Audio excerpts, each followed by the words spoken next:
And with any luck... Whoop. Saw something. I think we're live? We might be live. We're live! Holy mackerel. What? It's alive! Wait, say something And other that'll get you fish. canceled. Crispy chicken nuggets are... Was ist das? Sorry, crispy chicken nuggets. It pervaded my ear for a second. What? How's that work? I got an ad for Taco Bell's chicken nuggets, which raises eyebrow. Look, you say that, but Del Taco's been doing that and fries for ages now, so... And Jack in the Box is absolutely schizo. That's true. Yeah, but they're for people who are high, so it makes sense. So's most fast food. Yeah, but Jack in the Box really banked on it, you know? They had the commercial and everything. I mean, Taco Bell had that whole fourth meal thing going on for a while as well. The fourth meal. Behold, the fourth meal.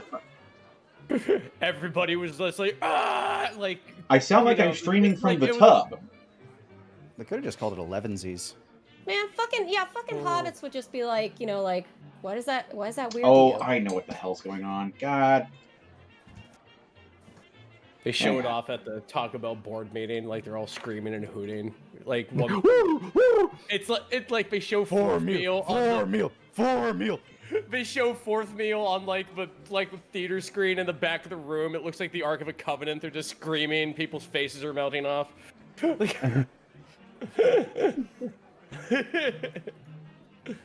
How do I sound now? Any different? You sound great. Any different at all? Yeah. No, I'm talking to the I chat. hire you. Oh, shucks. You have. Well. And I'm talking to you. Oh, live.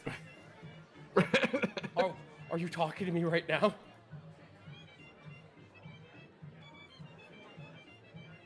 No. Fuck!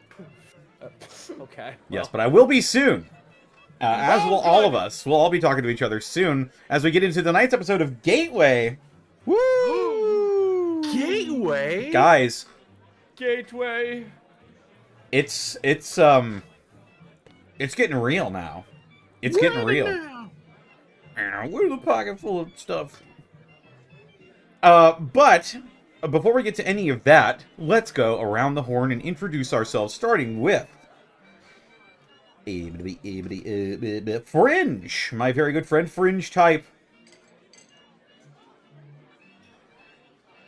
Fringe Type, Mr. Fringo. You can find me at twitch.tv/Fringe Type. I stream Monday through Friday, and I go ahead and stream RPGs, horror games, and old RPGs. You can go ahead and find me streaming horror RPGs with Sarah on Thursday. I also go ahead and like playing Build Crafters and really old games like Stone Soup, Tales of Maj'Al, and other associated roguelikes. Will we beat a run? Probably not. But it'll be fun. It'll be fun. And I've been known to go ahead and just tell all kinds of really fun stories. Right now we're also in the RPG scene going through Clair Obscure Expedition 33. It's a French RPG that's really, really good. Yeah, I love it. I've heard nothing but good things. The main character is Daredevil from the Netflix. That's right. And it's crazy. Cocky Charles, as they call him. Cocky Charles. Oh yeah, good. Oh yeah, good old cocky Charles. Cocky Chuck, we call him that. No one calls him that. But if you want to hear me call him that, you can go ahead and go to twitch.tv/Fringe Type. See what I did? Back around. Also, I'm doing a bit of a money raising for just general living and expenses. Other than that, things are going pretty well. Drafts of my RPG are getting pretty much finalized. Looking for new games to play, and I think it's a really good year for RPGs. Things are going swell. That's me. Thank you.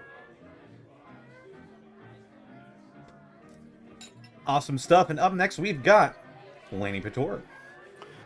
Hello, everybody. You can find me all over the internet at Lanny Pator. Been a very busy couple weeks for me. If you go to youtube.com/TalesUnwritten, there's going to be a lot of that coming out over the next year or so, because we just filmed, I think, like 13 sessions. It was a lot. Also, we launched Space Duck Video today. You can go to youtube.com/spaceduckvideo and see one of the reasons I actually moved to California to begin with. It's going to be a lot more live action shorts, and you can find everything first over on Nebula, if you're already familiar with the platform. It's a fun site. With a lot of fun people on it, and we're there too. And you can find us there on Nebula and YouTube. So check out Space Duck Video and Tales Unwritten. Beyond that, I'll finally be able to get back to streaming on my own here. Still got to finish Kingdom Come, but fucking like Doom's coming out now. There's a lot of things I want to play, and hopefully time will be a bit more permitting now. But that's me. Thank you kindly. I've been sort of on the fence about checking out Nebula, but now I might have to. They're doing a big push for like a bunch of new stuff right now. There's I can't go like too into the details because Fair enough. Well, conveniently interrupting that train of thought, Sarah, where can they find you and what are you up to? I'm on YouTube and Blue Sky at Sarah with an H and with an E, Willia. And the other place too. I just don't really ever post there anymore.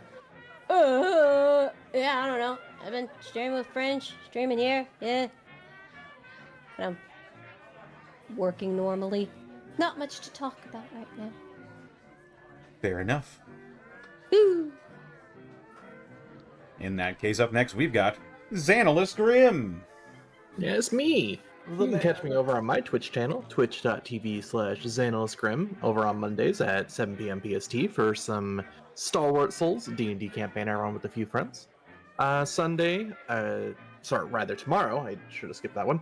You can catch me over at Burnout Vaughn's channel, twitch.tv/BurnoutVaughn at around 2 p.m. PST, where we're going to continue our going through of the Domains of Dread. And let's see, what else do I got going on? Oh, Tuesday, twitch.tv/DistortionDevil at 1 p.m. PST. We're going to continue through Vecna Eve of Ruin. So if you like Connor's DMing, then you'll get more there. And lastly, twitch.tv/MontyGlue at 7 p.m. PST on Thursday evening. We are going to continue going through Dungeon of the Mad Mage. And I think that's it for me. it's a whole lot of tabletop right there. Oh, yeah. That is, dear.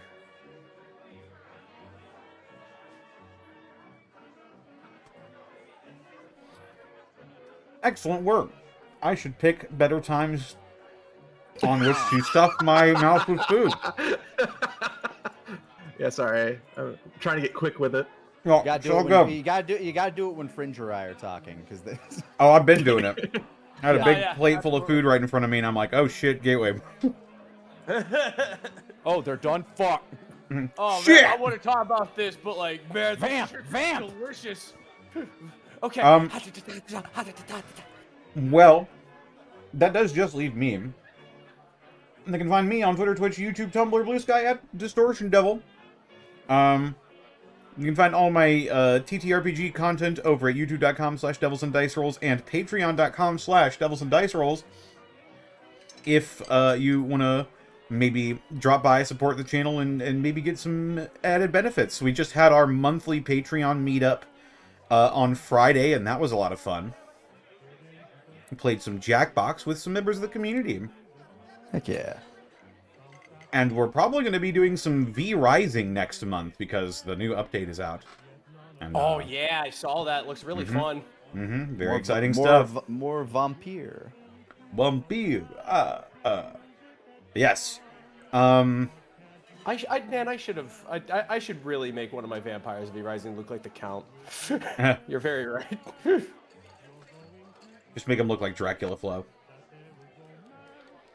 Congratulations, you've now made me the only character I'll ever play in V Rising. She listens to rock and roll. I smoke rock and roll. I fuck like it's for survival. Like it's the last sip of water I'll ever get. Give me a flashlight and a mattress and I will thrive I can anywhere. thrive Anywhere. I don't even know who the fuck I am anymore. I don't know if I'm I making wanna too much kill money. my ops or fuck 'em. The worms. The worms are back.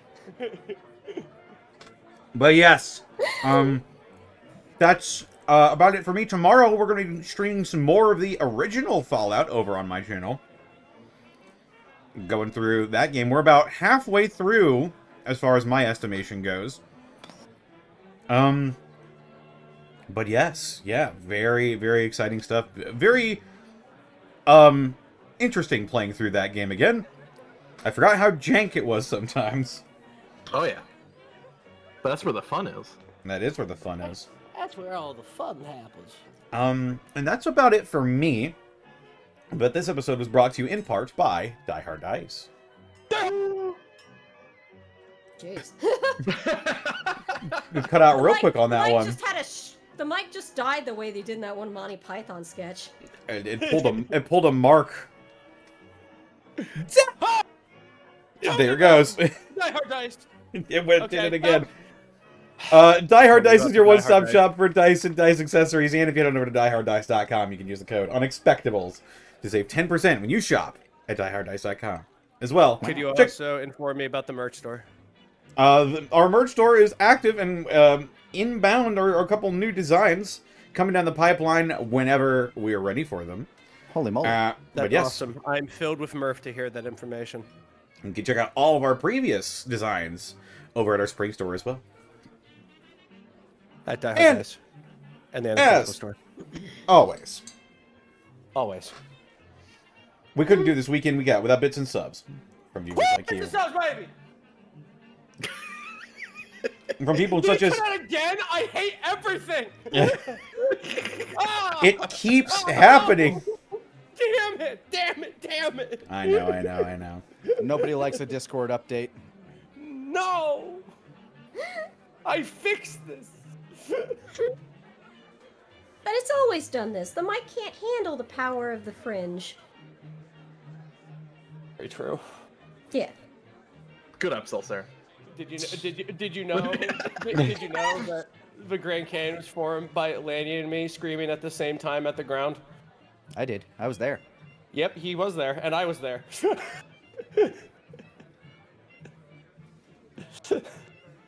Bits and subs. Yeah, bits and subs. Yeah, we got bits and subs. Better, please. I was like, the silence is stifling. Please, for the love of God.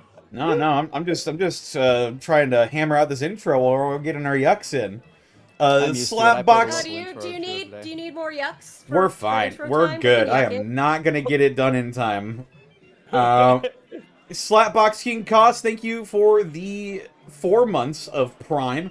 Hope everyone's Actually, doing go grab a okay. drink and give you some time. 4 months going strong.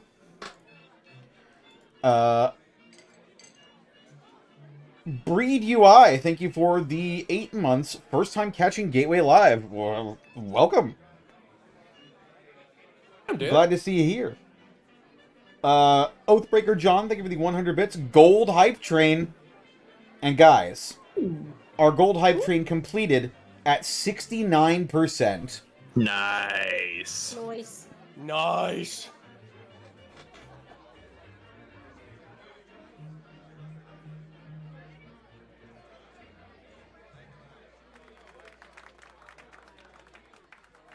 Yeah.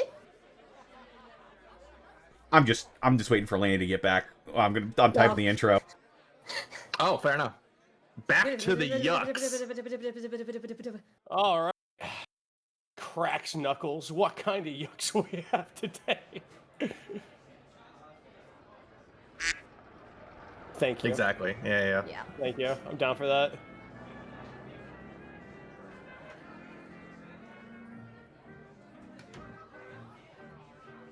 This is also funny, just for the tense silence.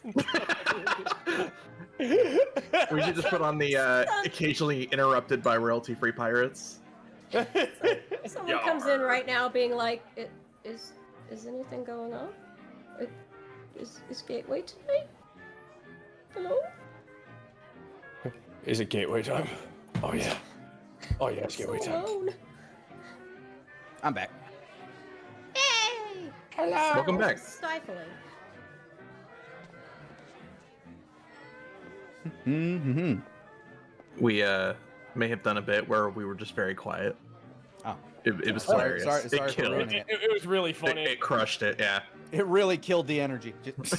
Oh yeah, it did. It's dead. Tonight 11, the conversation. It's dead.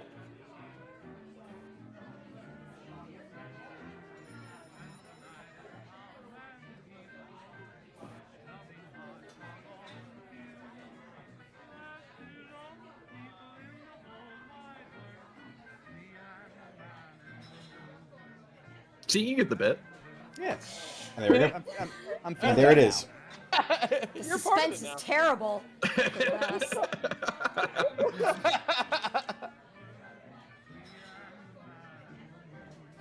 Uh,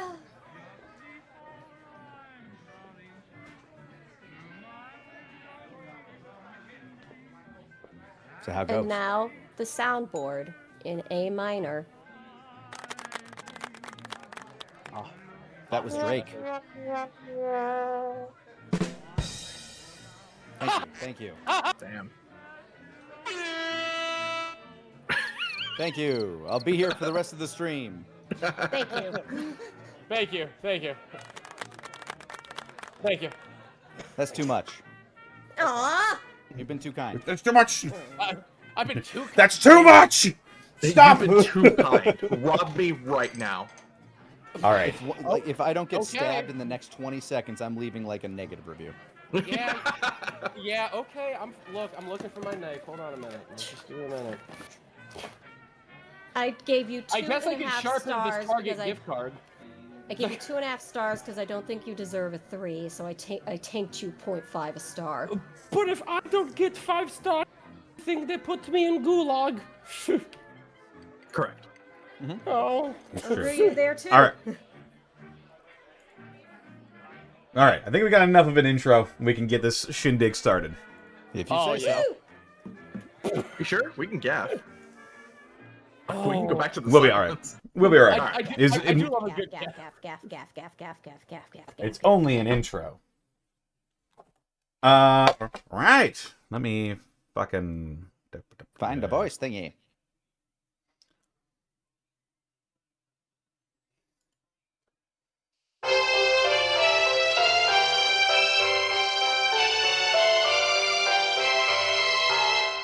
When last we left the Runaways, Apex the Wildman, Louise the Scavenger, Alvin the Mechanic, and Theo the Combat Medic.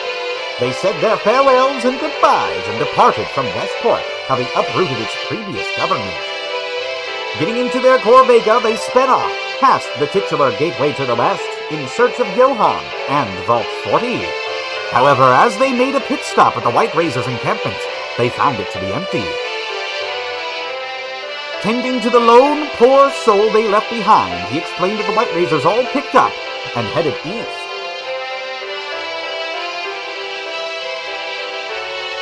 After setting off themselves, they discovered a mound where a potential battle had taken place. They were hailed down by a man who had taken hiding into a museum nearby. Who is this man and what does he know?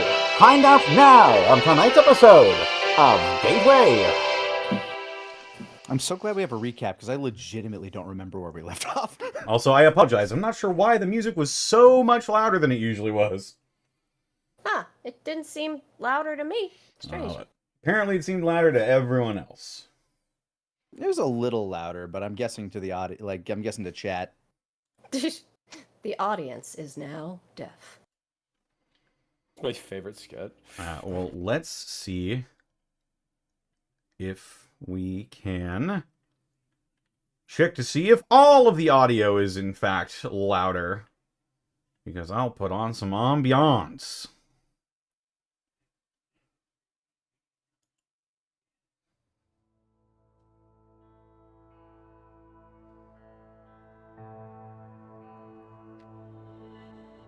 There we go.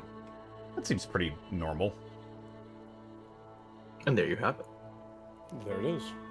And so, as we get back into it, there's a man standing across from you, as I described previously, a man in sort of a very tattered, very worn parka. He's got like a sleeveless hoodie underneath. He's wearing jeans and a belt. Looks very well-traveled individual. On his head, actually, head with sort of wavy, dark hair peeking out from underneath a hat. The hat itself looks rather strange. It's got some sort of, like, feathers tucked into the brim of the hat. There's a large, like, white W in the center that looks incredibly faded over time. Decorated in much the same manner as your skull, actually, Apex. I assume you mean the Brahmin skull and not the human skull beneath it. Right, the Brahmin skull. They're decorated in sort of similar fashions. Gotcha. The man's face is handsome. He's got umber skin. He's got a sort of a thin beard growing. His face is actually marked with a lot of different tattoos. You can see now. He's got these soft blue eyes, and he looks at you with eyes that have probably beheld a lot of this world. He's seen some shit. And our interaction with him so far has just been, hey, what are you doing here? Basically, it boiled down to, hey, are you guys raiders? No, but we're looking for some. Oh, you just missed them. Good talk. Which way Nah, did we you go?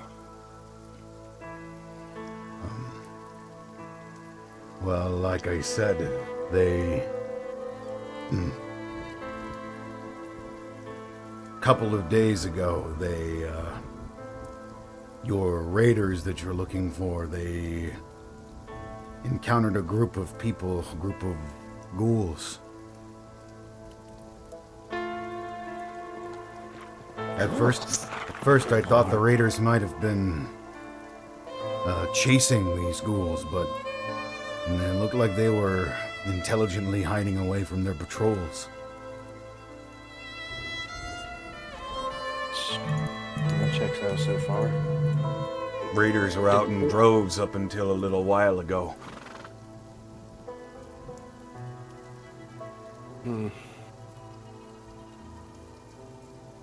Got an inkling of what they might have been looking for?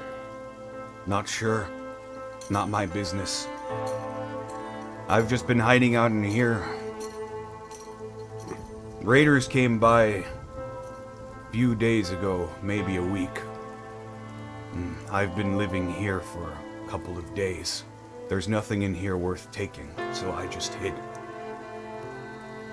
Where do you normally live? I roam. I don't have a home anymore. But on the bright side, I get to see more of this big wide world. Connor, if I rolled like wits or something on this guy, or smarts, can I roll to see if I can figure out if he's maybe one of the Tapo Wingo people? Go ahead and roll wits. Okay. That's 7. 7? Through your brief interactions with the Tapawingo tribe, this man has similarities with them, but there are also distinct differences that you notice as you look over. He's wearing a lot of modern clothing. He's got a you see slung on a belt on his hip is actually a semi-automatic. Where do you originally hail from? Oh.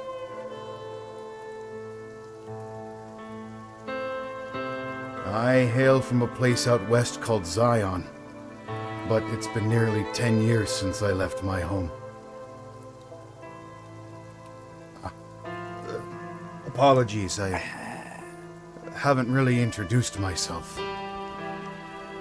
I tend to forget to do that. Neither have we. I am the Apex. I'm Alvin Bronson. Louise. And this is Theo. Theo will simply nod. Lo. My name is Follows Chalk. I'm gonna try so hard to type that. I only ever type things phonetically. Follows. Out of curiosity, have any of us heard of this place called Zion? No. Without having to roll anything, none of you know. I'm guessing intelligence if we wanted to see if we knew about it. Yeah, I guess. Even just stories. of Roll other smarts. travelers. Roll smarts. 5. Apex don't know shit. Yeah, Apex wouldn't know. The only reason he might is because he has family that was in the Brotherhood. So, like, they might have intel or shit. Beats me. Oh, we're all allowed to roll? If you want, yeah. That's not Appaloocha. Smarts. That's a 9. A 10? Oh, no wonder the music was turned up all the way. A 10?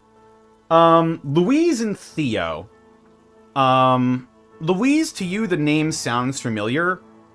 But it's nowhere around,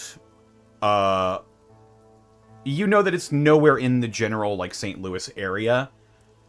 So you never really had much of a reason to learn about it. Theo, he says Zion, and he probably means Zion National Park in Utah. Utah? Jesus Christ.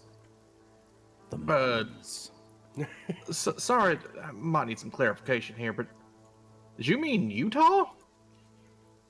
I've heard some people refer to it with that name, but I know it as Zion. Well, that's My on tribe, the Dead Horses, they originate from there in the canyons. They're isolationists, and, well, I wanted to go see the world. We have a similar people here. The Tapawego people. Yeah, They're further west. I've met them. They're good people. Kind, welcoming. It makes me miss my home greatly. But I would rather be out here, able to explore than to be stifled by people who think they know better than me. The Apex sympathizes with that. I can relate.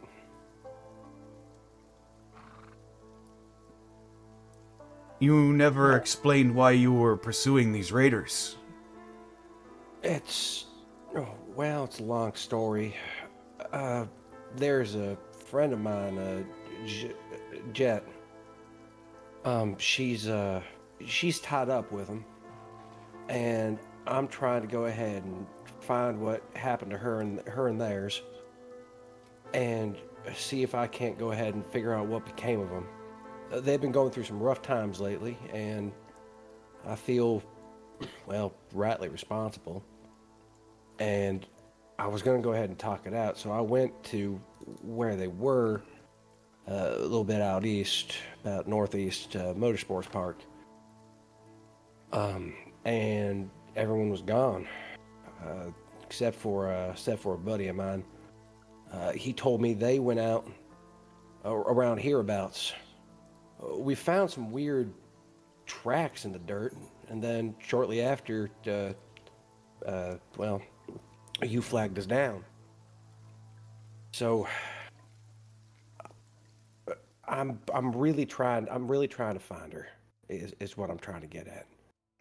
And if she came around here about 3 nights, or hell, maybe longer than that, I guess I know I'm in the right direction.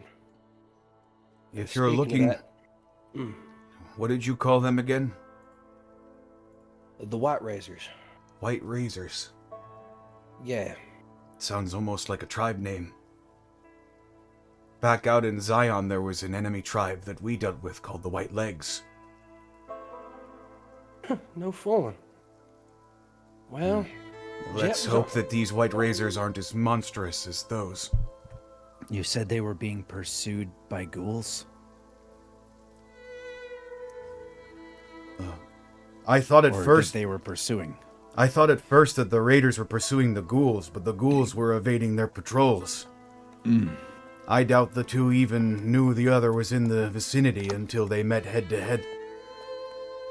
Have you had any problems with super mutants out these ways? Well, that's just the thing. The super mutants are what stopped the fighting. Can you elaborate on that? My brow furrows in confusion. Yeah. The White Razors and the group of ghouls discovered each other suddenly and a brief fight broke out. However, that attracted the nearby super mutants. They came, and there was a large one with them.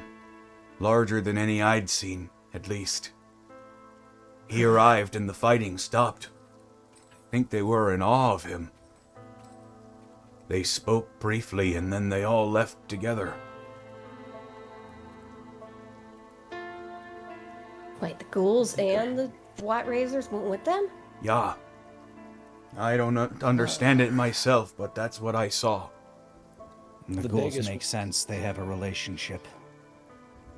The biggest one, the one that everybody looked like they were in awe of, did he look like he was wearing some kind of machine on his chest? No, but he had markings on his body. And his head seemed to writhe with something just beneath the surface, but I couldn't tell you what it was about. The only super mutants I've ever met have tried to eat me, so I tend to stay away. Probably Yeah. a sensible precaution, all things considered, but Kind of a Still little do. fun plus two. And they continue to the west, you said? Or to the east? mm-hmm. Then that's our destination. I Yeah, think I they got a may have pretty been. good Sorry, Ed? I think they may have been heading to the Great Mound.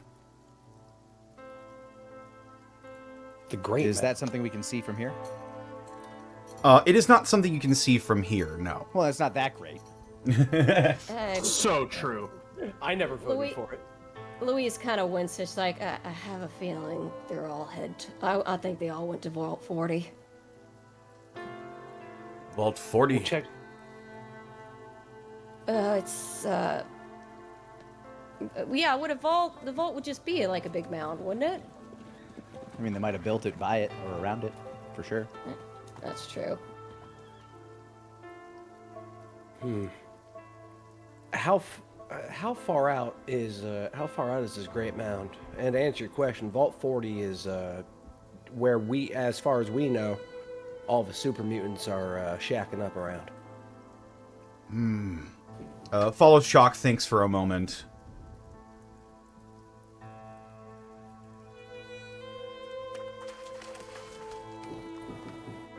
It's about double the length between here and Collinsville, if you know where that is.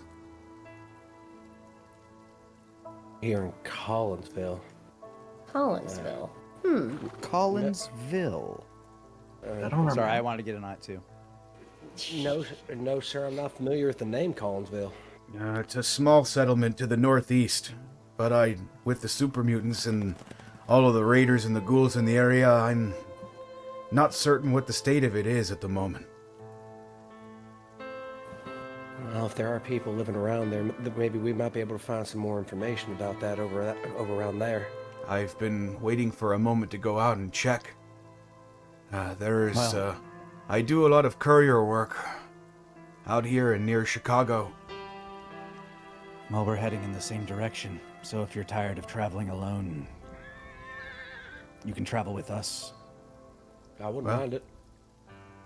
It's been a long time since I walked the roads with someone else. You seem to know the lands. We'd be glad of your wisdom.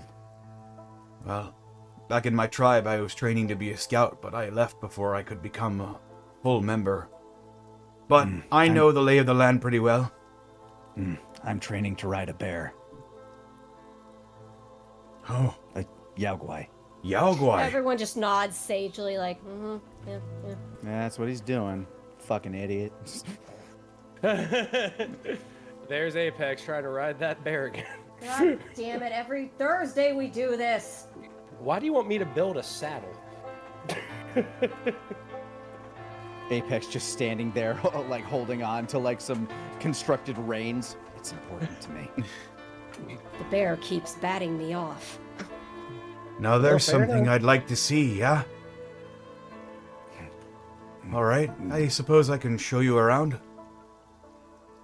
But we should be careful of the woods in between here and the Great Mound.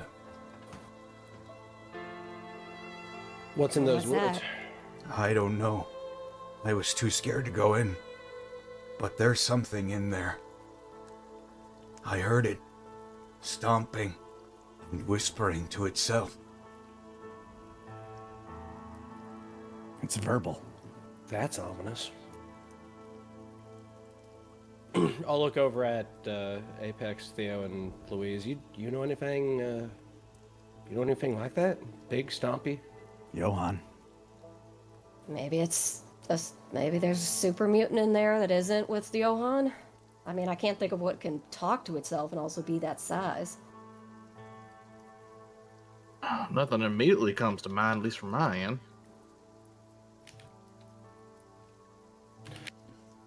You think there'd be a better way to go ahead and go around the woods, maybe then? You know, Maybe. Apex. He's more intrigued by what's in the woods now. Yeah, you've opened that seal. It's true. It's true. Louise also raises an eyebrow. Y'all realize we have a car, right?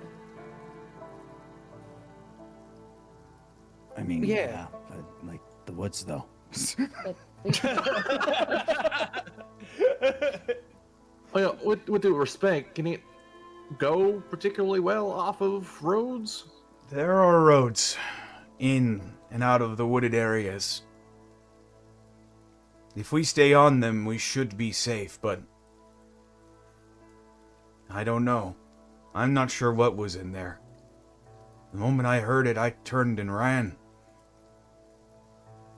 I guess all the better then to have the car. Then we can, makes a little motion with her palms flat against each other and sort of slides one forward really fast.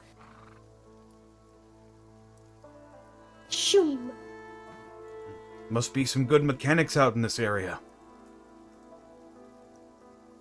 Lots of cars, working ones. I point to Alvin. He's one of the best. Really? You got a car working? He Yes, keeps sir. this one working. Yes, I do. Recently went ahead and charged up the fuel cell too. That's very interesting. Oh yeah, Corvega Blitz, real nice one. Although I can't go ahead and take all the credit, I was taught the finer ends of it by a man over in Riverside called Boss Man. He's honestly, all the credit goes to him. I'm just keeping up his passion. If I ever find myself out west, I will have to say hello to the man. He'd appreciate that. He loves company. Did he work on the other cars? The other cars. There are Yeah. other working cars you've seen. The White Razors had some. Awesome. They're Mad Max villains. Is this news to me? Yep. Hold on. What? Wait. Wait. I mean, didn't we see tire tracks leading out of the White You Razor did. encampment? Fresh You ones, you too. did see, you saw tire tracks leading out of here and out of the White Razor encampment. Yeah, so that part sparked a... Yeah, so we just didn't know that they Sure, belonged but to still, the White multiple Razors. cars we at least have Yeah. I mean, reports of. the Brotherhood has cars. Or Yeah, but that's the Brotherhood. Yeah. Wait a minute. So they got cars. Huh? Holy! Oh, rad toad spit. They got cars working. I don't know how they did it, but I'll look over at everybody. That means we have to go ahead and pursue him on that on that car. That's the only way to go ahead and catch up to him. I mean, if we're Holy going moly. through the woods, I'd rather do it anyway. Yeah, I'll might blame be you. louder. but also faster. Nah, don't worry. They wouldn't call it a Corvega Blitz if it wasn't fast. This car has outrun a Deathclaw Alpha before. Deathclaw. It's true. Yeah, big old Deathclaw over around the fall. I think you'd have to be faster than anything to outrun a Deathclaw. If you're so confident, then I will place my trust in you. Don't worry, your trust is well placed. All right. Well, I carry everything I need with me, so I'm ready to quit this place when you are. Sure, let's get going. Yeah, let's go ahead and hit the road. Okay. As Follows Chalk joins your party. Come on, follow Shock, follow me. Ah! If it's Yeah, too hard, if it's too much of a mouthful, my friends usually just call me Chalk. Hey, no trouble. If you're friendly with Chalk, I'll go ahead and call you the same. I have a feeling I'm going to like you all. Hey, feelings mutual. Do you know, in all of your travels, anything about psychics? Psychics? Creatures with the power to manipulate minds or read minds. He thinks for a moment. Our tribes had shamans that claimed to be able to read weather patterns. But past that, I haven't heard anything about any of that. Magics. What about aliens? I knew he was gonna say it! What I are knew he was gonna say it! what need are to know. aliens? Creatures from beyond the stars. This will be all they talk about on the ride. I've been traveling the civilized world for about 8 years now. I've never heard tale of aliens.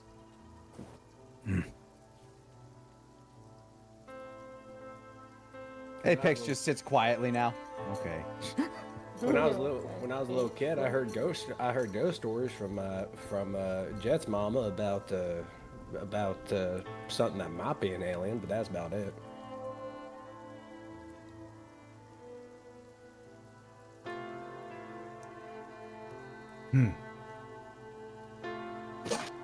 So are we going? Are we at the car? Yeah, I imagine we were. I imagine we're in the car. Okay. Yeah. So you depart from this museum and yeah, Follows Chalk sees your car and is just sort of staring in awe at it for a moment.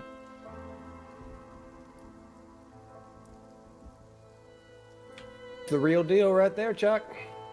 I Corvega Blitz. apologize. I've never actually seen a working one up close. All my years, I never thought I'd get one working, but here we are. Well, Doing a quick one-over on our new friend here. Does he appear injured at all? Go ahead and make a smarts roll, or if you got a perk, you can use that. We'll use smart. 12. Wow. Nah. Damn. This is a man who seems very well put together, very adept at taking care of himself. You see he's got some like old wounds, some scrapes, some bruises, but other than that, he appears to be in perfect health. Okay. Well, hop on in then. You're a guest, so you get first dibs on what seat you want. do I just... He's like lifts his leg up and like slowly pushes it against the door. Hang on here. She goes and pulls the door open with the handle. Oh, Just like that. Dunkney. And he slowly lowers his head and goes in.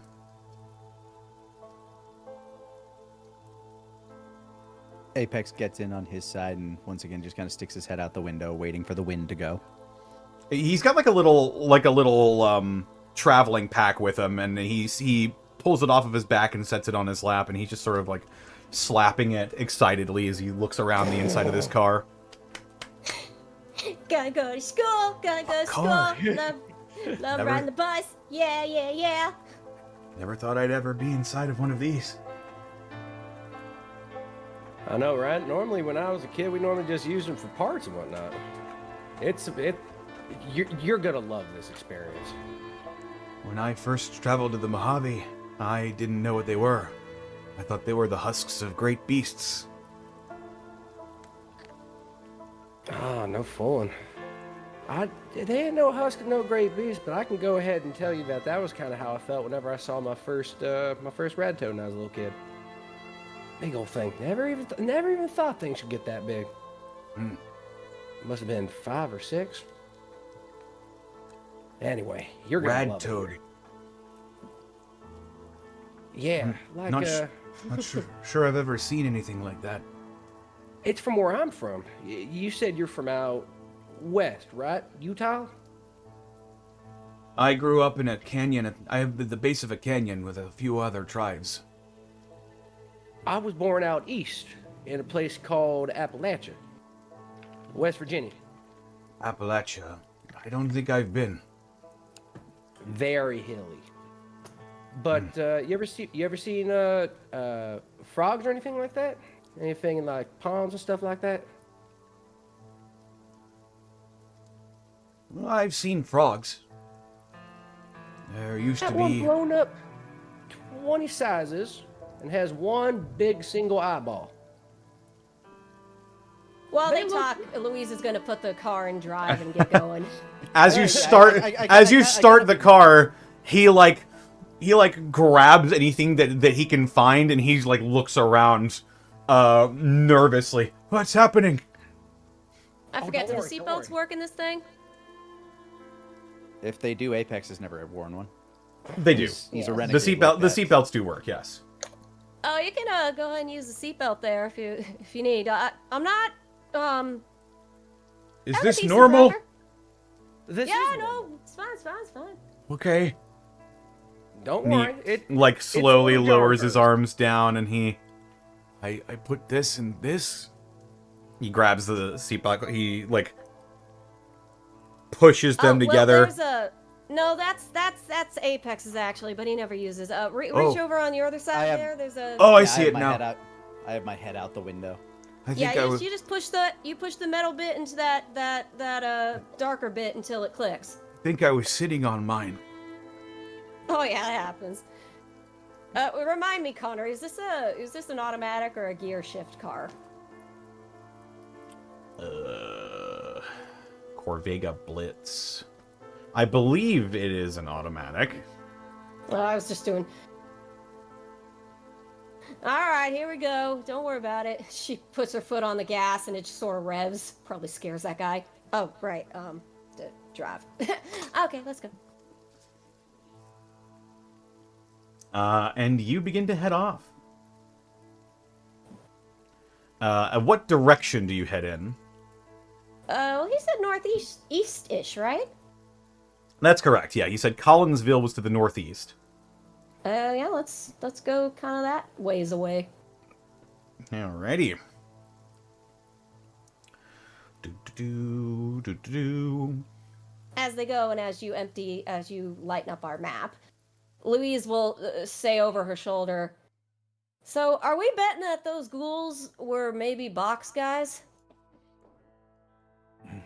It would make sense. They're the only organized group of ghouls we know about. Yep. Well, we need to head back to Riverside at some point and get that power armor anyway. Maybe we should stop by the airport and tell Bach? Say hello. Yeah, that too, I suppose. Couldn't Wouldn't hurt. hurt. Forewarned's forearmed. Getting all the information wouldn't really hurt. Point Man is there. He would provide us a good reference. Ambient sound was well timed. That was really well timed. That's just my stomach, don't worry about it. Everything's normal. I want to imagine our new friend is like doing that thing where those little handles up on the ceiling, he's like gripping it. Oh yeah, It's like he's got his hand up there. Get off it.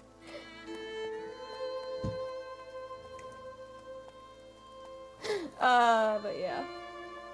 Yeah, and while we're driving, I'm just gonna tell him just stories about just, swap stories about just critters he's seen and critters I've seen. Just Apex would be keeping talking calms people down when they're driving. So Apex would be keeping his eyes on the woods. On the woods. Oh yeah, what about them woods? When we enter the woods? So we're going. You're not in the woods said- yet. You are still in sort of like a city limits sort of area right now. You're on a main road, as a matter of fact, as you drive forward through Collinsville. And I'll just go ahead and well, that is hiding it. It is not revealing it. It's hiding. That's Into revealing. the void. Yay! And then Yay! and might as well just clear the rest of this one. I like the poppy noises. Boom, boom, boom. Eventually,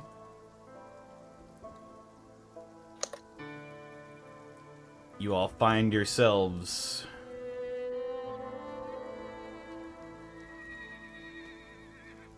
in the city of Collinsville. The city of Collinsville. It's under attack!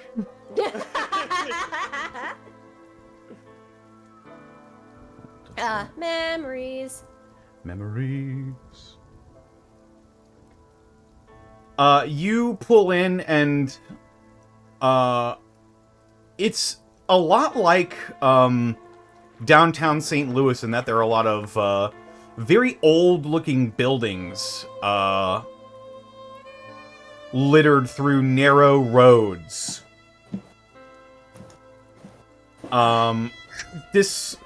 The city of Collinsville is left relatively well intact. Out and about, you see that there are some people just moving about in through the streets or in houses or businesses. Seems like this might be a place where people stop in and grab something to eat before continuing their journeys. And nobody here has been displaced due to the aforementioned ghouls and super mutants? Or are you saying that this is what the place once looked like? This is what it looks like now. You are actually seeing people. Real quick, Connor, what was that trip on the battery? I revealed I'll just call that 3 squares. So that's I also revealed Collinsville. Let's say 4%. 4%. I got it. All right. Go ahead and give me I guess just a wits as you look at the people around here that are moving around. 11. You're driving through the roads, and as you're sort of like, as you're putting along in your car, it's catching eyes, and rather than being awed by the sight, people are starting to, like, shuffle into their homes and close their doors and lock their windows. It seems the wheels have a reputation around here. Well, they did say the White Razors had theirs too. In your defense, you are wearing a skull. I still think it's the car more than me. You know, more like He just kind of mutters under his breath, Apex is a hero. reaches back and sort of Cut does to that- Apex disemboweling that dude at the brewery. reaches back a and sort of violent blindly hero? pats. Yeah, Louise reaches back and sort of blindly pats Apex on the arm, wrist, shoulder, whatever she reaches.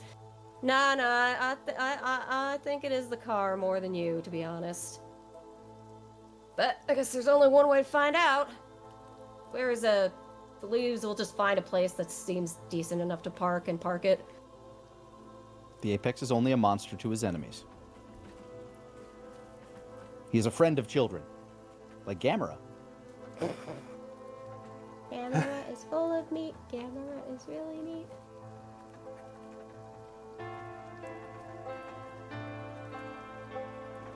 But yeah. Park, get out. Yeah. Sorry, I was chewing food. You park and you get out, and follow Shock. Does what you all do. He's sort of learning from watching right now. He finds the button, unbuckles his seatbelt, and steps out. Oh. That wasn't so bad. Pretty good. Yeah, on my good days, I'm a pretty good driver most times. There's a lot of like boxed off roads here in Collinsville. A very square city.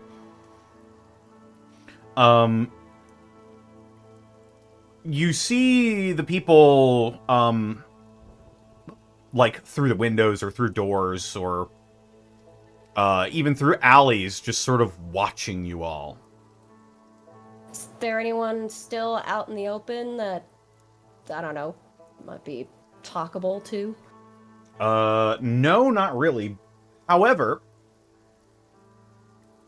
as Follows Chalk gets out of your vehicle, you notice the air begin to shift towards, rather than being afraid, more confused, as people begin to tentatively come out of their homes and businesses. Oh. Follows Chalk, they know you? Yeah, I've been in and out of Collinsville a few times now. I go looking for courier jobs whenever I can. I figure it's the best way to make caps and also see as much of the world as I can, yeah? Yeah, I mean, good for us. They look like they like you. They're not so sure about us. I think maybe I think it's the car. I think maybe they're getting the wrong impression about you. Let me go in. I'll explain everything to them. No, appreciate it, man. Let's. We'll hang Apex here. Apex is already moving into town. Just. Do we see you? Are you Apex doing the Apex? Do you see the Apex? Maybe. 8. Wait, am I gonna? You know what? Yeah, I want to roll against that. What do I roll against that? Wits. Wits. Okay. Yeah. Or maybe intelligent, or maybe smarts if you just want I to don't assume me. see shit. You're there 1 second, and when I turn my head to look at you again, it's like Yes. that little blinking chalk Yeah, that outline. blinking going outline. boop, boop, boop, boop. Here It's we like, go. okay, well, Apex, oh, shit. Where'd he go? Yeah, that's what he does. Hey, Apex, if you can hear me anywhere in the vicinity, maybe give Chuck just a minute to go ahead and just speak on our behalf real quick, eh? Apex is finding a place to pee. Well, we Theo- solved the mystery. He's not doing justice. He's doing a pee. Theo's gonna sit against the hood of the car.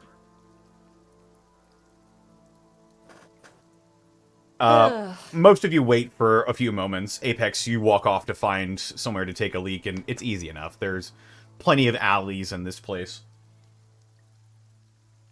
Probably I find about... the nicest one. You find a very nice alley. And after you get done doing your business, about 5 minutes after Follow Shock leaves you all, he comes back out. He's got a big grin on his face, and he's got a few people with him.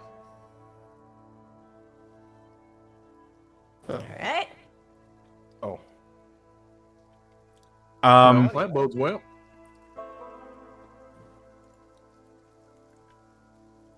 You see, sort of an older individual. He's got a lot of old coot energy. He's got a big, bushy mustache. Just absolutely horrifically overgrown 5 o'clock shadow. His eyes are red and wrinkled, and he's got, thinning hair with a middle part, and he would look at home with a long piece of straw in between his teeth. And he just sort of takes the back of his he scratches the back of his head and he looks at the Corvega. The other individual stepping out next to Follow's truck is a super mutant. Oh.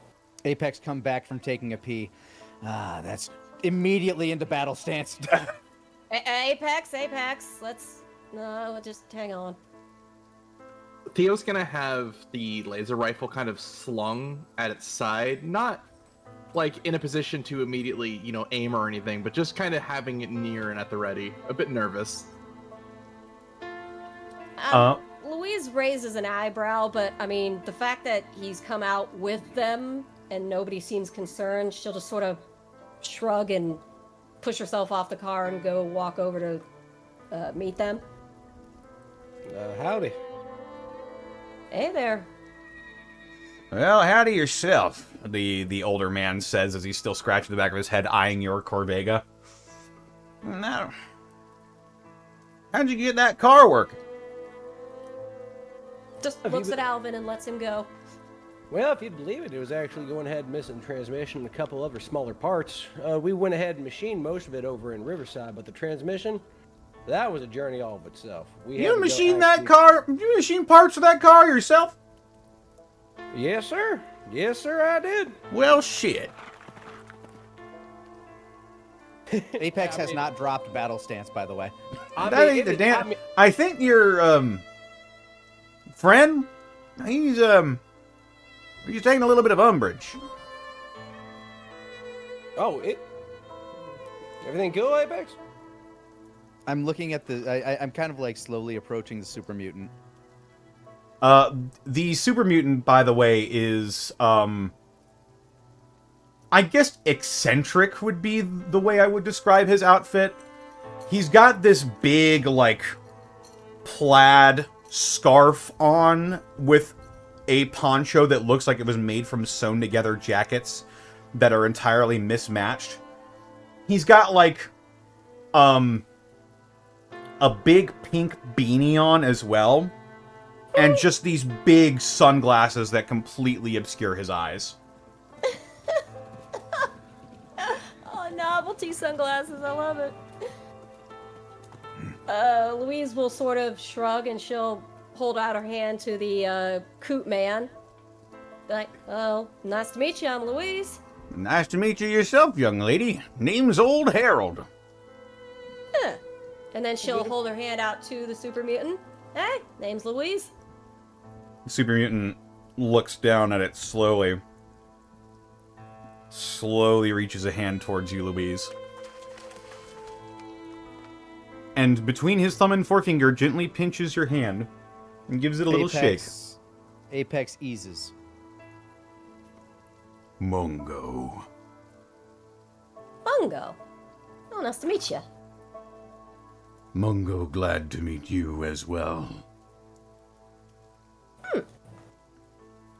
I am the Apex. I know. Blink. Cocks and I. Yeah, looks back at Apex, looks at Mongo. Mongo heard of the Apex before. What has Mongo heard? And Mongo. who have you heard it from? I think we'll get that. Yeah. Mongo here, then. Normal name Apex. Friends with Still Mind. Still mind.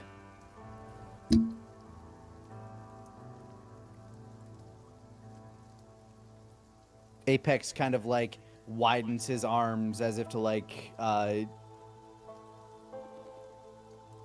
guess like pantomime something significantly larger than him. Large super mutant. Mongo begins nodding. I knew him as Johann. Johann. Yes, Mongo knows that name too. Where does he make camp? I have words for him.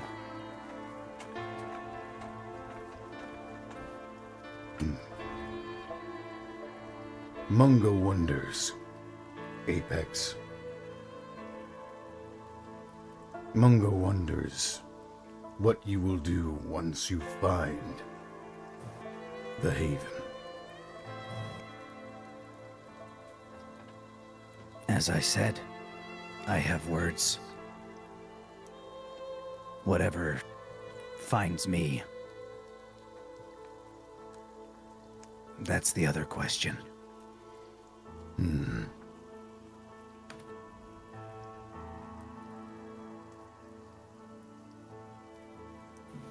We left on tumultuous terms. I wish to make that right. Make a charm roll. Any bonuses? No, this will just be flat. Okay. 11! Nice. Nice.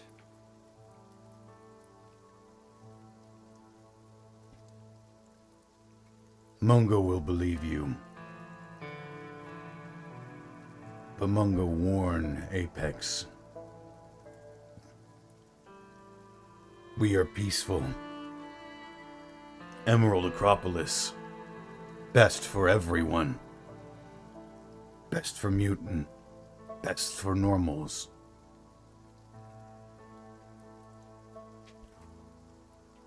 Best for normals is difficult. No.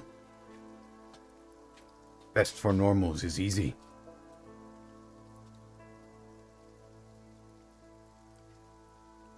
Best for normals is become mutant. Become still. Inherit Earth. Mongo, sorry, do you mean normals are becoming super mutants? Oh. Sorry, is that a yes? Mongo say too much.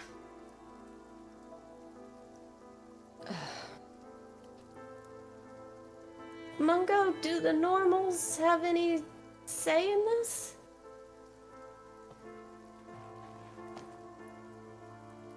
Mongo not speak on Stillmind's behalf. Well, do you know if we can talk still, man? Yes. Stillmind is great talker. Stillmind send me here. And he's in the Haven. The Emerald Acropolis. The vault? Vault. He seems confused by that. Big hole in wall leads into the earth. The cradle. It's about what I Apex expected. nods. Stillmind's home now. His business, not Mongo's. So, you said he sent you? What's your business here exactly then? Stillmind liaison between Acropolis and Collinsville. Stillmind Right. trade food.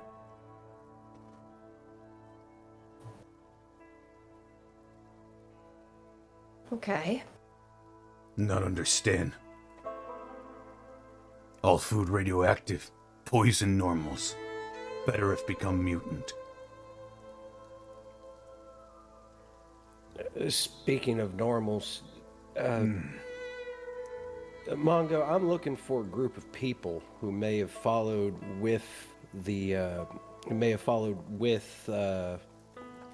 Stillmind. Called Right Razors, led by a woman named Jet. Long jet black hair. You see anyone like that? White razors. Last Mongo herd terrorized this place. Still mind, make them still. And they did.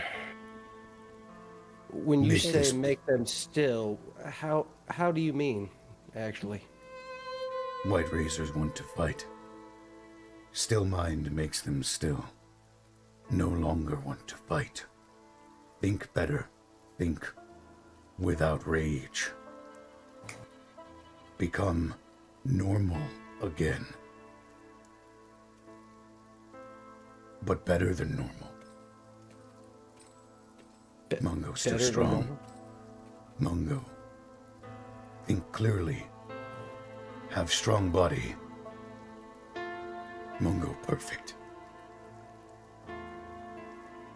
Were you not always like the way you are? No. Mongo wants normal.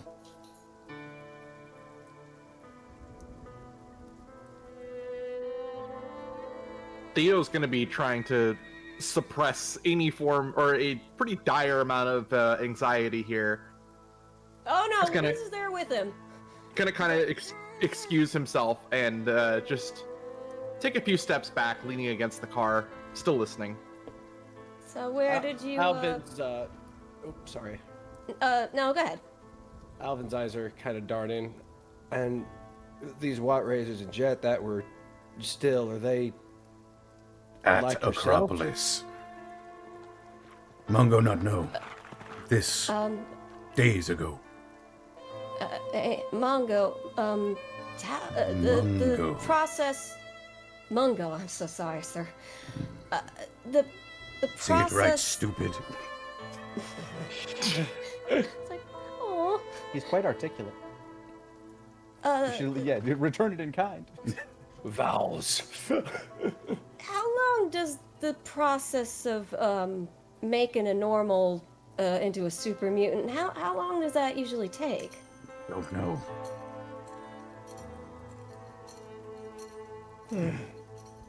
How far? Emerald Acropolis.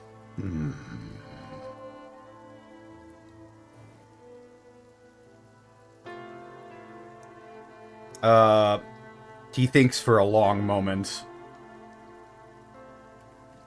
He's staring right at you, Apex, as he's quite clearly thinking, but he's just staring into you. My eyes are locked on his sunglasses. Like I'm not blinking.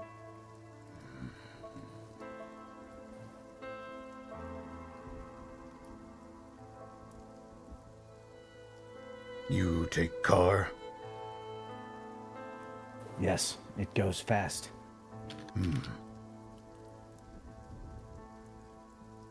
Maybe a few hours away. East. Head straight east. Towards sunrise.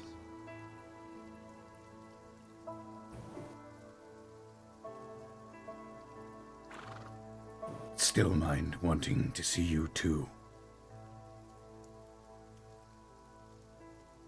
Wanting to see Apex? We parted on bad terms. And I think he regrets that too.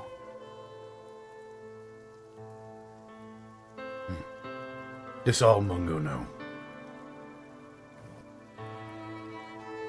Chloe, it's nice to meet you, and we thank you kindly for having a chat with us. Yeah, it's been real. Mongo thinking nice to meet you too. Louise casts a look at Follows Chalk. I guess you gonna be good here, or? Follow Shock looks between you two. He's flabbergasted at the moment that you're speaking to a super mutant.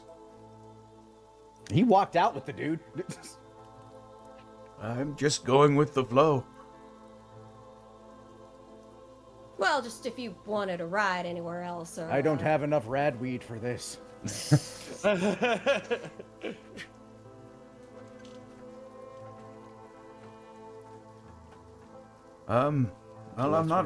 I'm not really doing anything at the moment. I do find myself a bit curious. If this is a society of super mutants that is peaceful, I'd like to see that. Just up to you. If you, we got room for you if you want to come. If you rather stay, you know, I mean, we might take in a shop or two before we head out, but, you know. By all means. Is there a time and place that we should meet whenever we're ready to head back off? Apex sits in the car. Let's just rally around the car when we're ready to hit the road. Old man, if you'd like to go ahead and take a closer look at it, you can. It's no trouble at all. I need a minute. Sure, Sean. Hey, Theo, can let's go check out a shop or two, okay? Hopefully eyeball into Theo sort of in this sense of like, that's not really what I want to do. Let's just go somewhere away from them real fast. Theo will follow. She actually turns to, oh goodness, what was his name? The Coot Man? I love him calling him Coot Man. Old Harold. Old Harold, you got any, shops in here for just supplies and whatnot? Trained and all that? Well, let me think. Old Mongo runs an eatery. Although I can't really fathom what he does with the caps, but it's none of my business. I run a brewery and distillery, and there's a pub house run by a man named Sloan. Does that name ring a bell? I feel like I've heard that. Oh, never mind. I'm thinking of Cyberpunk. Yes. I was like, have I used the name Sloan before? They didn't trademark Sloan. I mean, if you did, completely forgivable. We've ran this for years now. Oh, yeah. Any place for maybe just general supplies, paint, armor, things like that? I think there's a Mr. Handy that thinks it's running shop for an auto repair further up north. If you give him a few, if you give him a few, there, you mean? No, yeah, just a little bit up north, just a little bit out of town. In fact, it's pretty close to my brewery, as a matter of fact. You go ahead and give him a couple of old world dollars, and he'll repair any equipment that you got. Oh shit! Who had the old money? Yeah, he doesn't take caps. He still thinks he's in. He still thinks he's in the before times. Yeah, but above game, who had that money? I remember we had like real money. Apex Not would real use it as anymore. Toilet, like, look, if I had it, I would have used it as toilet paper, frankly. So Apex doesn't have it. I think you did use it as toilet paper. I might have. Oh yeah, I definitely remember that actually. Would you want it? Wesley, we can't trade with the Mr. Handy if we don't got the real monies. We can go find hunt some for later some. on. Where the fuck are you gonna find that? I don't know. In the wasteland. You're a scavenger. You're a scavenger. You have perks specifically for that. Old Harold, old Harold, Sorry, go ahead. he sort of reaches into his overalls and pulls out a wad of old world money and hands it to you. Oh wow. I mean, I know it's not. Are you It sure? it's on the house. Thank you kindly, sir. Yeah, I figure with They have more ass paper. Yeah, well, you know, we thought you might have been white razors running through here, but you know, certainly gave us a bit of a spectacle, and seeing as you're friends with old Chalk, and well, figure you might be decent people. Follows Chalk tends to have a pretty good read on people. Well, I appreciate that. Theo, yeah, let's go take a gander up north a bit. Theo will nod. Real quick, before we Trying not to do that awkward sort of like, I need to move quickly, walk. Out of curiosity, are we near the woods right now? Or is this city just well separated from them? You find a place that's a little bit elevated, and you look out towards the east, and you can see like a just like black-brown field as far as you can see, just with these scattered dead trees all lined up next to each other. It's similar. It's quite similar to the place where you grew up, as a matter of fact, Apex. They called to me. How far away? The woods themselves by car would probably be about 20 minutes away. So it'd take me like hour and a half on foot. Probably. Yeah, they'll be done here by then. If not, I'll regret my decision to wait. Are you going on foot?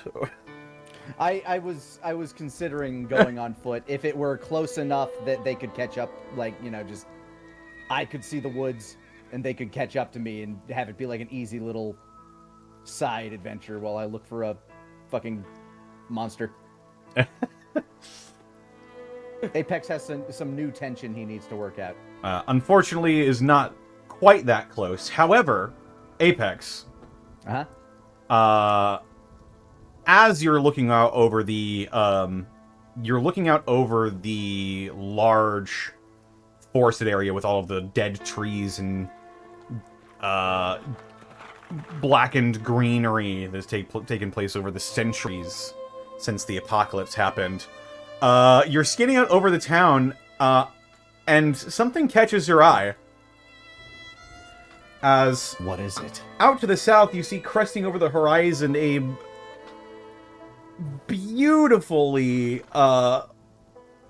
wonderful red, very shapely looking object in the distance.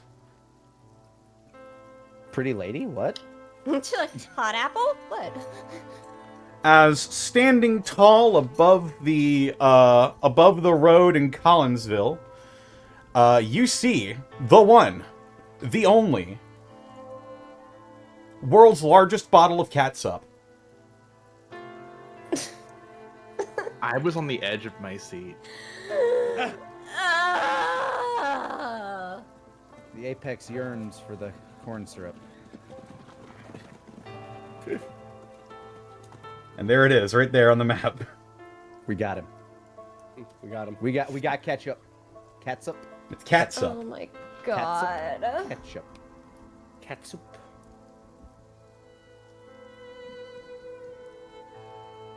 Wow. That's a lot of sauce. He says, as he waits for everybody to finish their business so that we can... And there you have it. So, everyone else... It would take me forever to drink that. For everyone else, you're going shopping, correct? I think, Alvin, you went off on your own, right? Yes. Okay. Want to look at ketchup with me? If you can find him... I was joking. Oh, okay. He kind of picked a direction and walked off. He's kind of having a wander right now.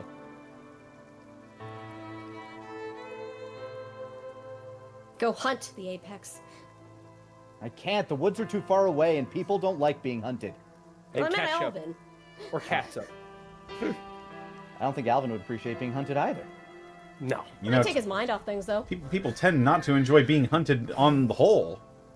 It's true. Flee. Good sir, you're being hunted. I remember that game. Anyway. Right. Alvin is sulking. Apex is debating the merits of drinking an entire world's largest bottle of catsup. And also thinking about the beast in the woods.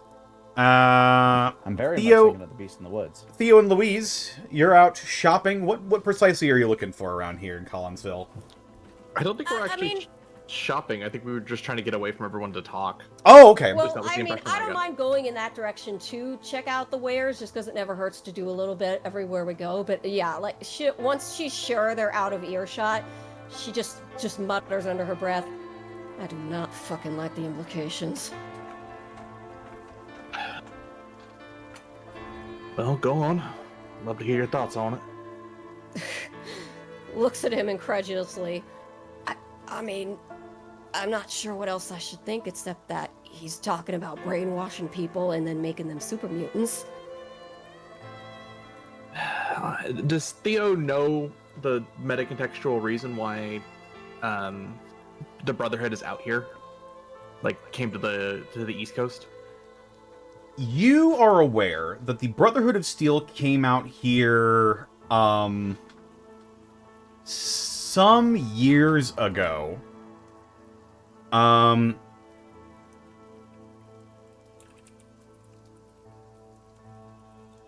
me look and see why you would be out there. There is a reason, and you would know it. Biaku. Originally, they were chasing the Master. Or remnants of it.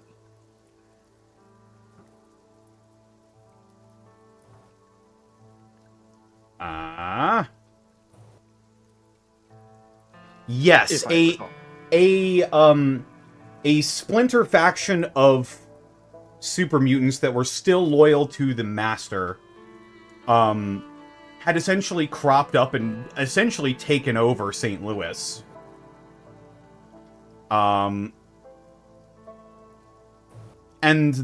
a small squadron of members of the Brotherhood of Steel came along and cleared it out. And there was a huge battle. And It was super cool. it was super cool. And the Brotherhood of Steel maintained its presence in St. Louis for a few decades afterwards. And then sometime after that, the Archers came and defeated the Brotherhood of Steel at the Arch Grounds, took that territory for themselves, and forced the remaining Brotherhood of Steel into where they are now. But the original reason for them being out here was, in fact, super mutants. Listen, I've tried to kind of keep the Brotherhood's nose out of anything we might be doing, anything Runaways might be up to, of course, but this is big, Louise. This is... Obviously, you gotta measure how big this is, but... I mean, this is the whole reason the Brotherhood's out here. Fuck, you don't gotta tell me, Theo. I mean...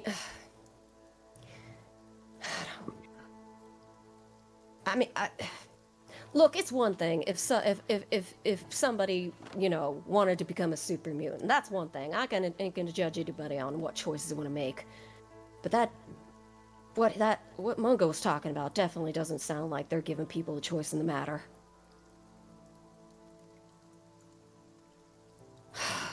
Question is, I don't know, if he wants to... Johan wants to see the Apex. Maybe we could try reasoning with him? Here's my only issue. If the White Razors went up there looking for a fight, right? And they were pacified in a moment and changed into, I'm assuming, more super mutants at this point. What if he's inviting Apex and whoever else up there just to do the same thing? Change them, get them out of the way. I mean, shit, Apex has got enough of a reputation now.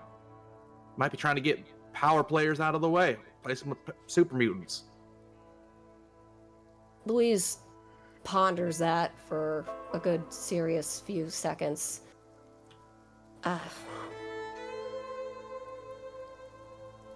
Part of me has that anxiety, but the other part of me is just, no. I mean, they were friends, and I don't think Johan do that to Apex. there's too much respect, I think, still between them, especially the fact that I don't think he'd do that. I don't think he'd go that far. You still think Johan's of his same mind as he was? I do. I just think that it's not that Johan changed on us. It's just that I think push came to shove, and he's got a strong will, and he really wants to do right by super mutants. I just think he's a little misguided. I think the Johan we knew is still there. I don't think that changed. Why don't we try to find a compromise, all right? We have abilities to try and communicate from a distance, right? Communicators, walkie-talkies, whatever we need to find. Maybe we try talking to them from a distance, so that way maybe whatever strange technology they have that sedates a brain doesn't quite affect you, hopefully. Well, that's true, except that the other problem is Johan and his little contingency is smack dab right where we need to go. Because we need to go there anyway, regardless of Johan wanting us there or not. That's the other problem. All right. So, may as well talk face to face. We gotta be there anyway, unless we're gonna try and sneak around a whole frickin' camp of super mutants somehow.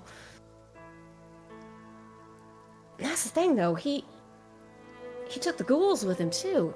Can you turn ghouls into super mutant?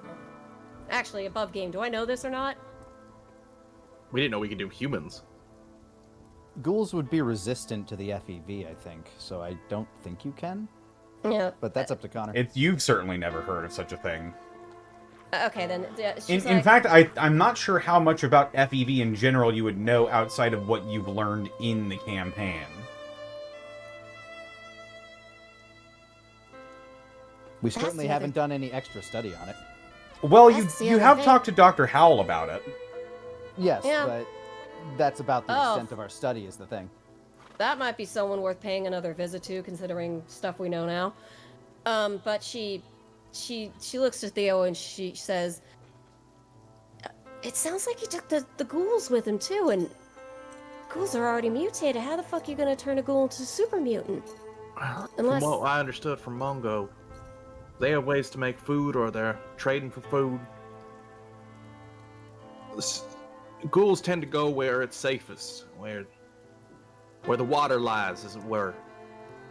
If it's safer to be with or if it's safer to be around other people who are highly irradiated, not gonna be bothered by any of us, it's gonna use air quotes, smooth scans, then why wouldn't they? Because they're loyal to Buck. I don't know, I can't see, maybe some of them, but I can't see them abandoning Buck. He's trying to do, in a lot of ways, he's trying to do what fucking Johan is doing for the super mutants, but for ghouls. I mean, hopefully minus turning normal people into ghouls themselves. It's just, but I'm more likely to think that he put the whammy on them too because he wants to turn them into super mutants, and that raises the fucking question. Does he have something in that fucking vault that can do that? Unfortunately, there's only one way to find out. Like I said, There's gotta be it'd be nice if we just talked to them over the radio and things, but I don't think we can just let this sit. We need to know what's going on over there. I'll follow your lead, but Louise said there's gotta be a time we gotta report to at least Dread, if not the Brotherhood. This is way above just a few of us. No offense to the Brotherhood, but I'm not just thinking about that. I think a lot of people need to be aware. Of course, but Brotherhood might have information that we don't. For all we know, they could have a treasure trove of technology recorded up at Brotherhood outposts that show what this is. We'd have a better idea without necessarily needing to take it or get our own hands on it. Let me put it this way then, Theo. I think we're the advanced troop.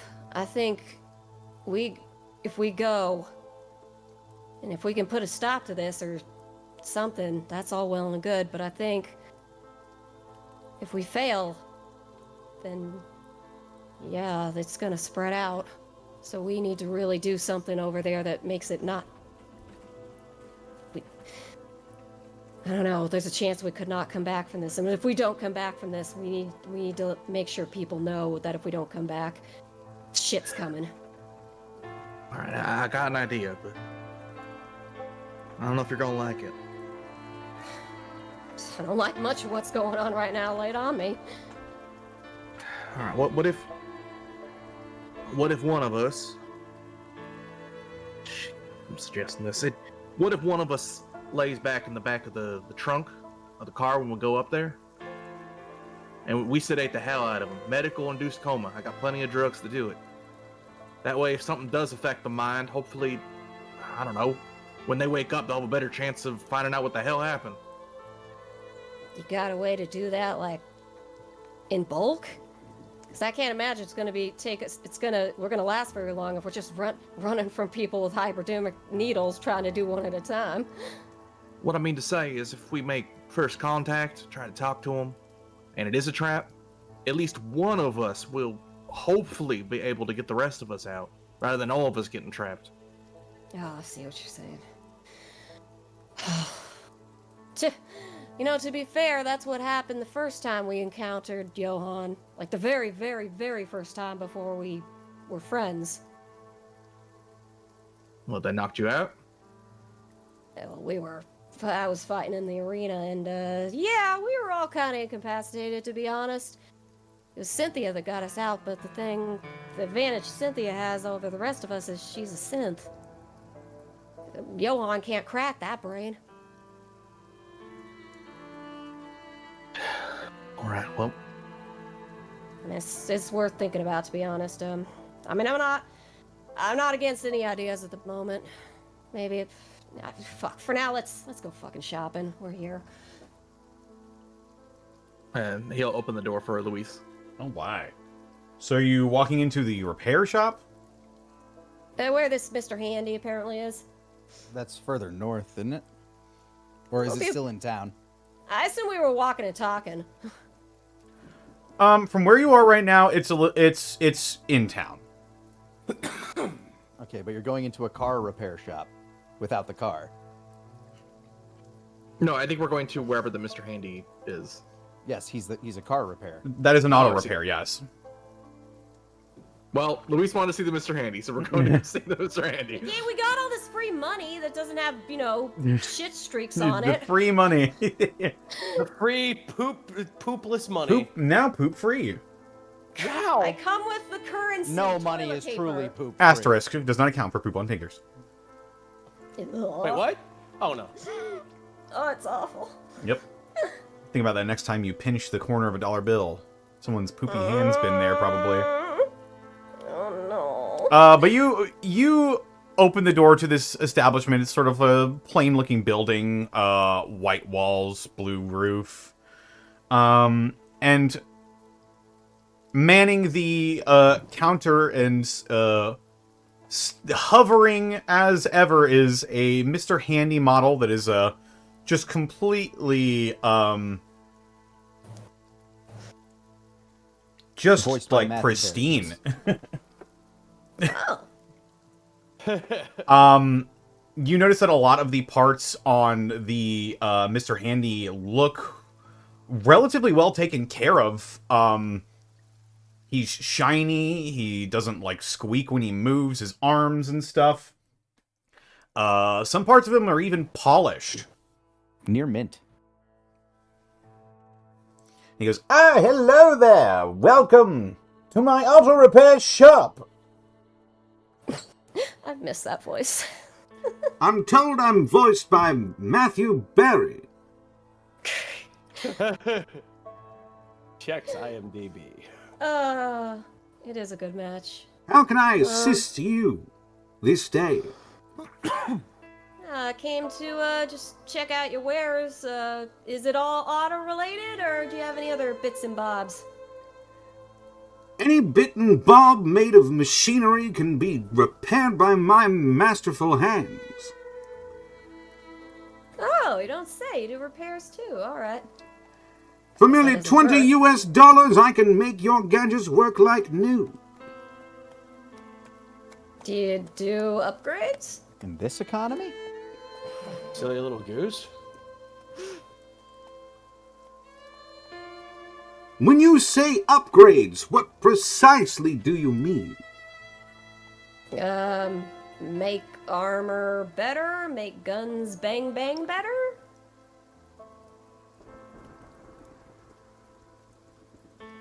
No.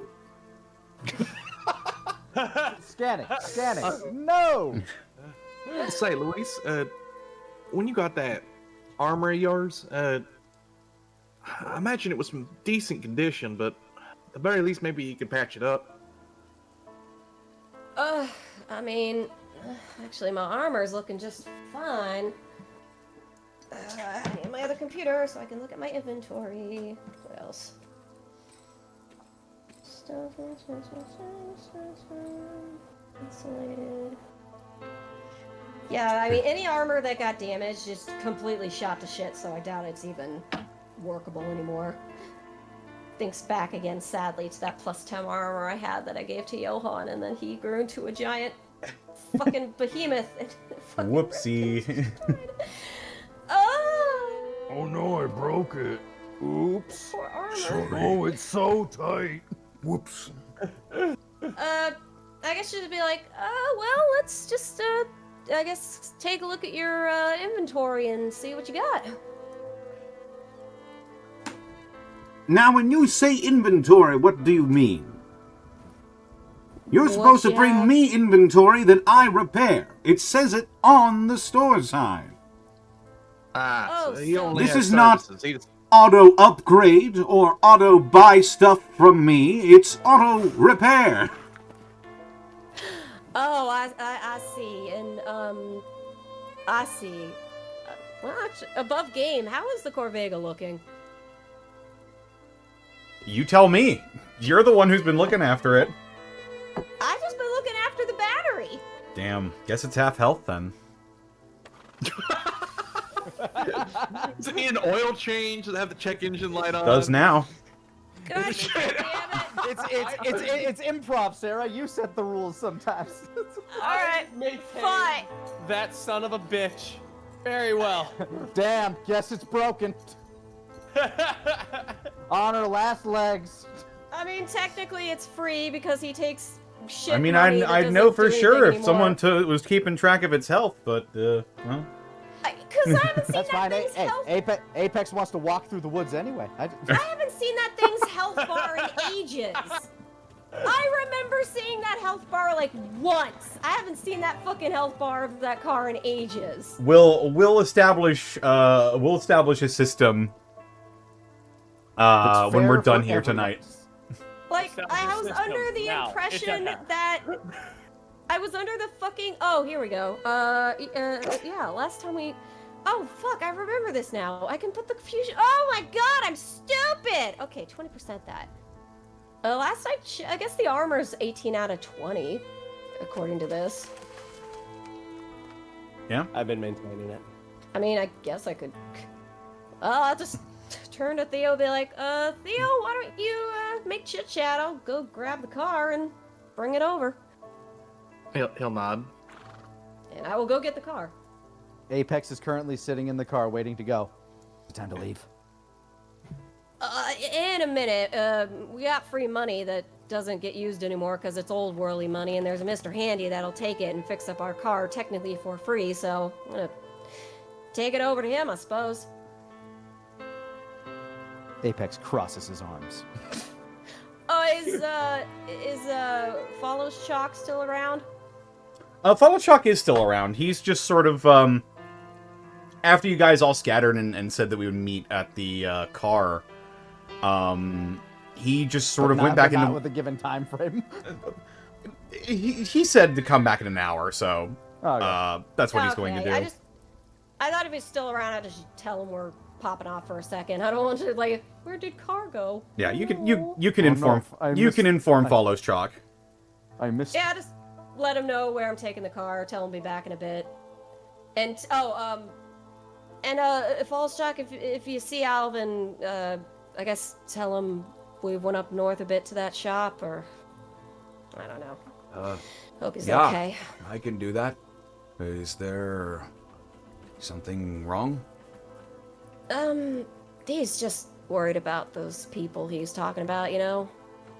I'm sure he'll be alright. Just, I just don't want him to think we disappeared. But yeah, we'll be back in a jiffy. Okay, I'll go try to find him. Takes car and sort of slowly goes back up to the shop. Oh, you're back. Wow, I haven't seen a working one in quite some time. Usually I have to work on them and then they start working. Wait, you've been able to fix, like, cars that haven't been working to work? You bet your sweet Bippy I can. Huh. What, is it only cars that you work on? It does say auto repair, but I am known to dabble. Starting to resent this fucker. Anyway. Is it because I'm voiced by Matthew Berry? No, I like that Barry. Well, he takes the attitude with him, so. It's a package deal. Take it or leave. I just wondered if you could fix other stuff, like maybe power armor?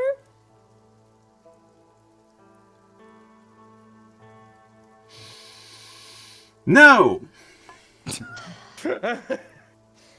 Yeah, the car's got some dings and stuff. Do you mind just looking After it over? searching my databanks, I have confirmed that I cannot operate on military equipment. That's fair. Alright then, just the car, please. I think it's just got a few dings and whatnot. Does your Could use a code tune-up, though. Does your code restrict you, or are you simply unable? My code restricts me. Do not look into that pause. Are there any vending machines in this auto repair shop? Sure. What vending machines, like a Nuka-Cola vending machine, or? Theo really, really wants a cigarette, and he's never smoked before. I mean, it's based off of a time when it's pretty easy to get cigarettes, so absolutely, I would say you can go up to a what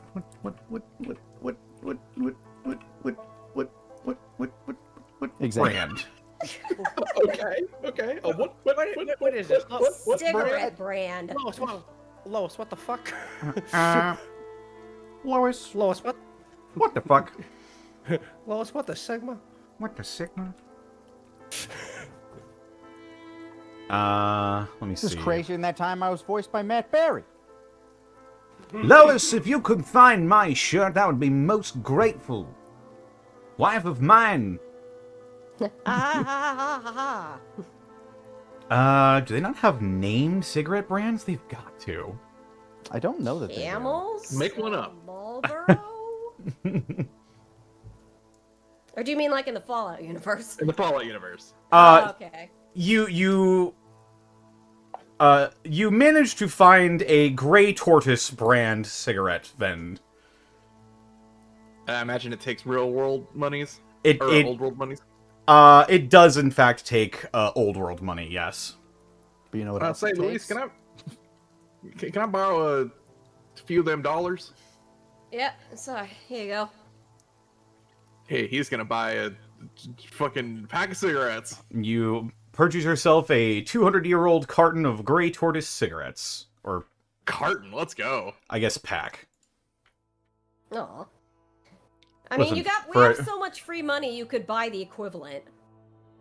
He's never smoked before. He's just trying to calm his nerves. Wait, really?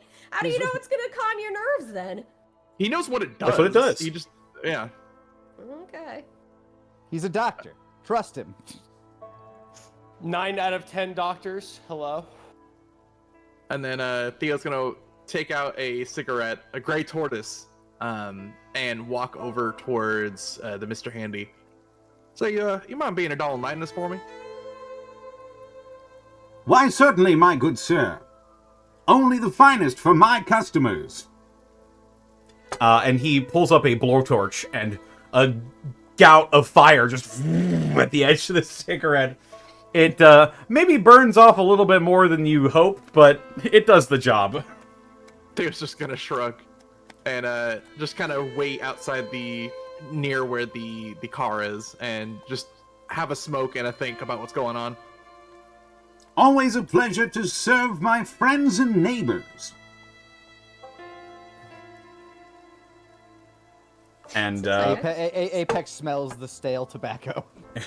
Seems like I just get insulted the whole time. Passive aggressively. Well, he's voiced by Matt Berry, and you're a woman, so. He's got the 50s misogyny update. What? That's a hell of an accusation to lay at Matt Berry. Matt Berry seems like a nice guy.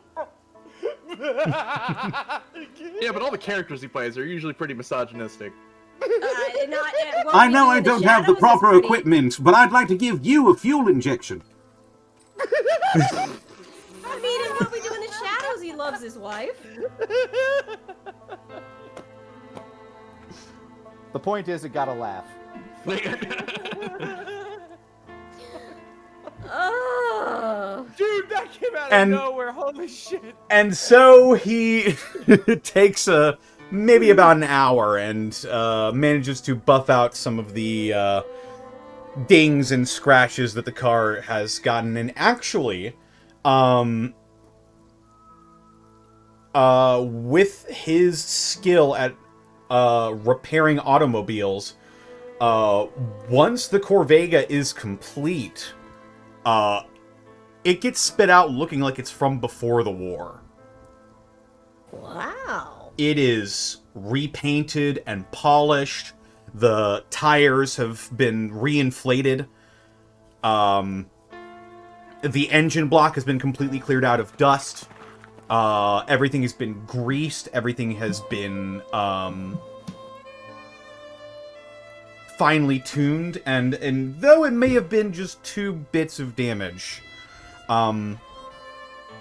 the added attention given to the car specifically from this Mr. Handy will give you a +1 to all rolls made with the car until it is damaged. Okay, we're gonna put that note. +1 to all car rolls.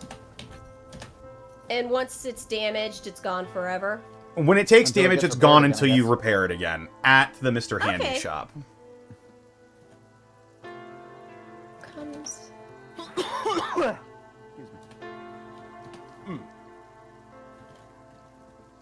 Alright. That's a mighty fine job, Mr. Handy. I am pre-programmed to do only my finest work. You don't happen to know how to recharge fusion cores for the car, would you? Yes, but that is an additional charge. Oh, how much?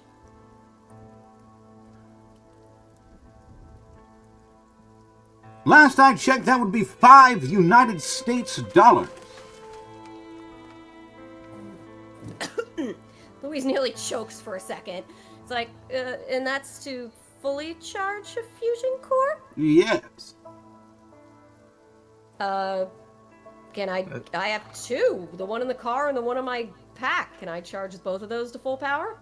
So long as you've got the money, honey, you can do whatever you want with those fusion cores. Slaps down $10. Alright, 2 fusion cores fully, the one's in the car, and here's the other one. Fully charged, please.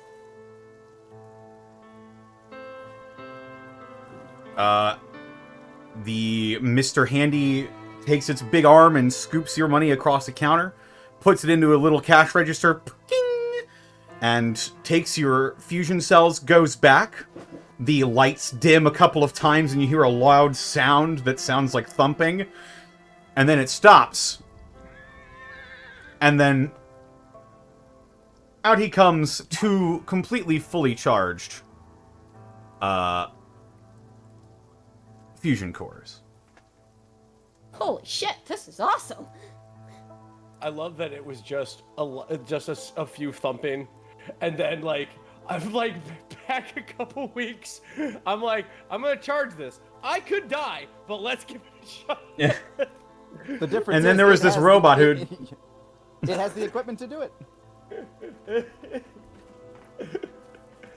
No trouble, day at the office, Alvin. Let's go gambling!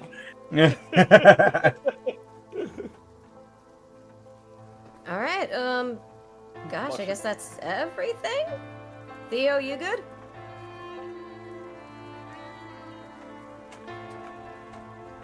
Theo's just smoking, I guess. Theo's just kind of lost in thought for a moment. I'm sorry, what? Anything else you want to get done here? No, I'm all right. Thanks, Louise. All right, pleasure doing business with you, Mr. Handy. I think we'll probably be back.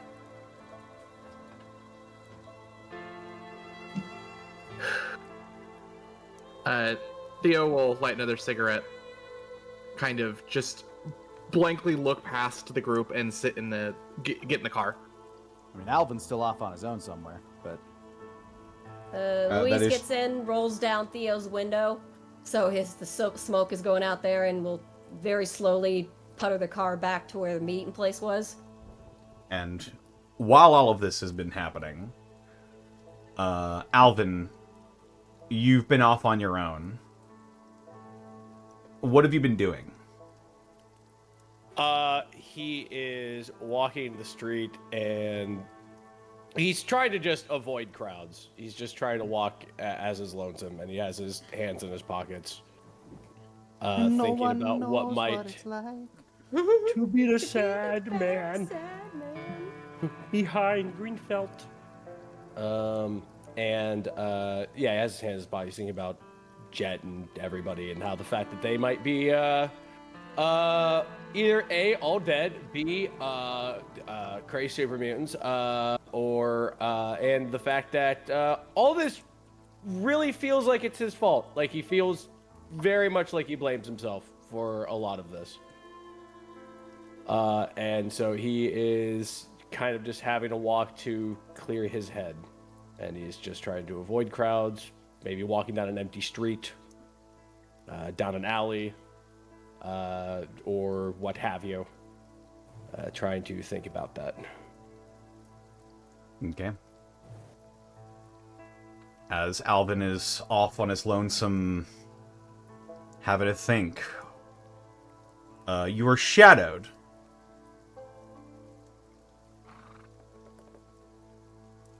Huh? Who's that? You catch a long shadow creeping up on you as the sun is beginning to set from behind you. You turn around and you see Follows Chalk. Oh. Lo, Alvin? Hey, Chuck. He lets his hands just resettle from just very trained fists. How are you? Can't complain. Things have been interesting so far. Lots of new things I've never seen before. Reminds me why I left Zion. Seeing and noticing things is kind of why I left home too. Seems we are... what was the term? 2 peas in a pod? Although I'm not sure what that means. I've never seen a pea before. My pa always said that too. Sorry, I've just been up my own head with everything that's been happening.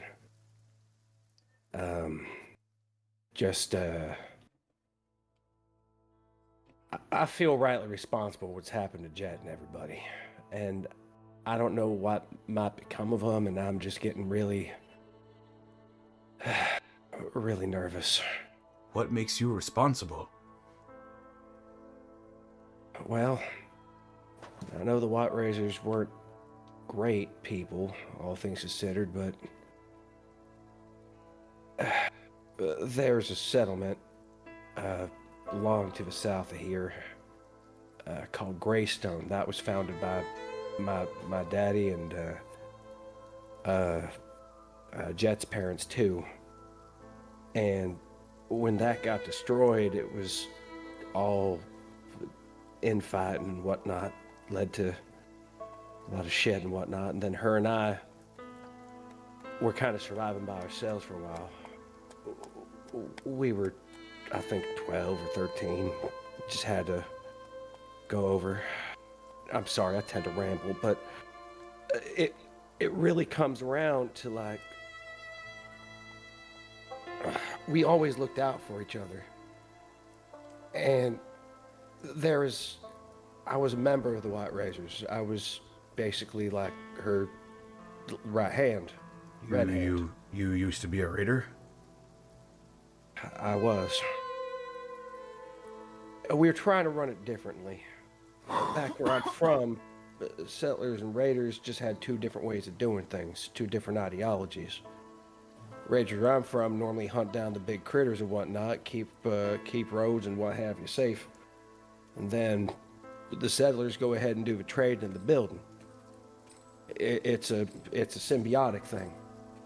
And we figured we'd try to do that around here, but one thing in one place doesn't translate to another, you know what I mean? I know a thing or two about that. And so we were just kids. We had to go ahead and get real strong real quick. Now, Jet is smart as a whip, and her mom and dad were a doctor and a chemist, respectively, before they died. And so she learned a lot about how to go ahead and work with different chemicals and herbs and what have you. And so we came to the conclusion that if we just started just doling out small doses of like various combat sims and whatnot, we could go ahead and eke out a living. And then that turned into more and more of that. And that's kind of how the White Razor got started. More people kept coming around. And instead of trying to do the trading thing, we tried to do scavenging, and then that just turned into raiding before that, what with the Psycho and whatnot. There was a huge battle up north, outside of Riverside, where I got knocked out. I was left for dead. We were all cracked out on buff Psycho. And I woke up at Riverside, and when I was getting cleaned up out there, it was kind of like when I was back at Greystone. Rough people, but nice people. And I thought I found another way of doing things. And I was trying to find some ways to go ahead and maybe get back to Jet and tell her that I found it. I cracked it. And, oh my God, I did. I helped these people find some things to repair, and I got drug off in the arena, and the rest is history. I've found Jet, and I went back, and I found my buddy down there, Rebound, and he said everybody was making more and more and doing more and more of these stems that Jet was making because I wasn't there. I wasn't there to defend them. I know Jet and everyone else ain't weak, but I know they aren't weak. And now I heard what happened to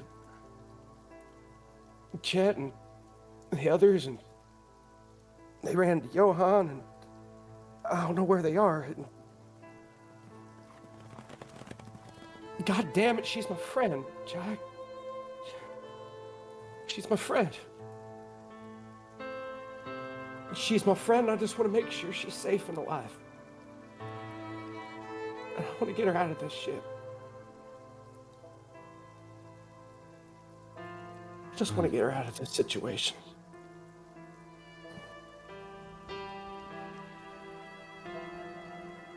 I suppose that's a pretty good reason to feel responsible.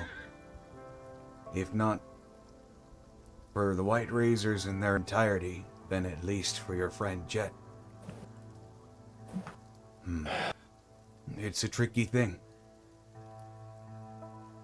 Yeah. How so? You can be handed responsibility.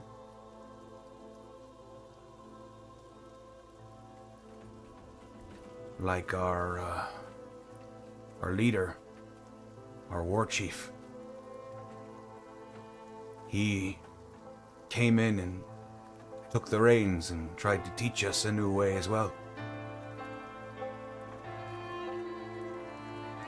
He is like you described. Hard man, but a good man. But I don't think he was made for peace times.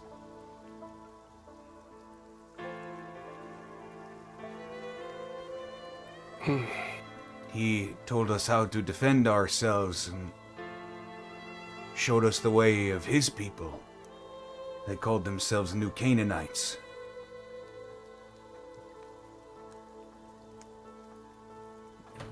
They believed it was their responsibility to help others. To help them see some sort of light. There's more to the story, of course, but you'd have to ask him yourself. I'm not sure what I'm trying to say with all of this. No. Just know that you're not alone. Whatever responsibility you feel like you've taken for yourself, you have comrades with you that will help you see it through. If there's a way you can reunite with your friend and maybe lead them down another path, I'm sure they'll help you see it through and see it true. And as long as I'm here, I'm willing to help you out as well. I may be no Joshua Graham, but, well, I know my way around a trail. I know how to live off the land so that raiding and killing isn't necessary. I know how to find my own path. I have a good sense of direction. And that was not natural, that was learned. I think your friends are not so far gone as you think, maybe.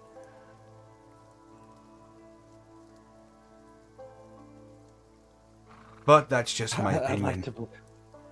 I'd like to believe so too. I know it's all gone real south. But maybe not. Only way to know is to get in the car! Oh, by the way, they wanted me to tell you that they were taking the car off for repairs. Wait, repairs? Yeah, there's a, one of those floating machines. They say it will take old world money and repair mechanical things. I'm not too sure about it myself. I know how to maintain my 45 and, well, I don't really carry much other machinery on me. But your friends went there and I'm sure they're having some sort of a time. But I was just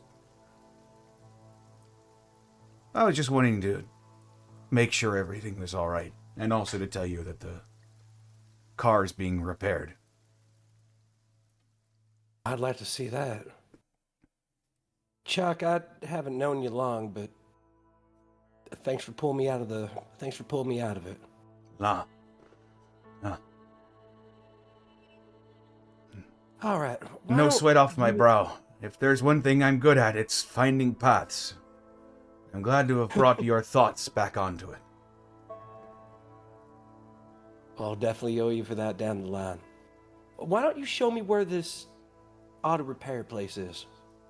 I'd like to see it myself. Let's go see.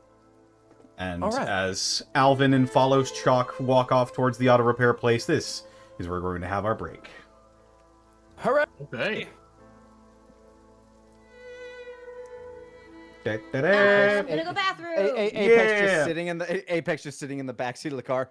We're not fighting monsters. We're not talking to mutants. He's just kicking the front of. He's kicking the back of the front seat. Can we go?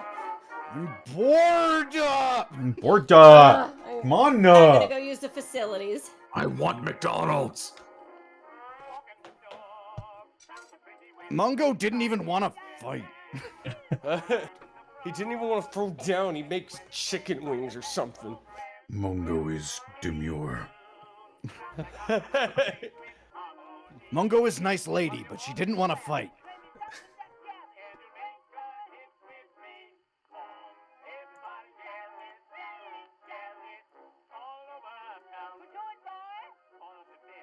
I shall also go empty my bladder.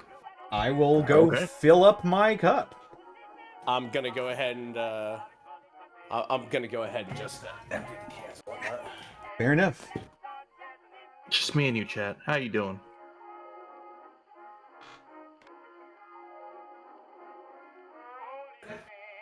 You getting some water? You staying hydrated? Did you eat today? If you haven't, you should. Here. I'm here now. Ah, Big howdy, Skelly. Big howdy, Dark Yards. hey, big howdy to y'all. Ah. Thanks for that. That was hard to go ahead and get in character for that, because I was like, all right, I need to focus on being sad. Then I heard that thing with the Matt Perry thing, and I just fucking lost it. For like... I'm like, damn it, I'm trying to be sad. Shit.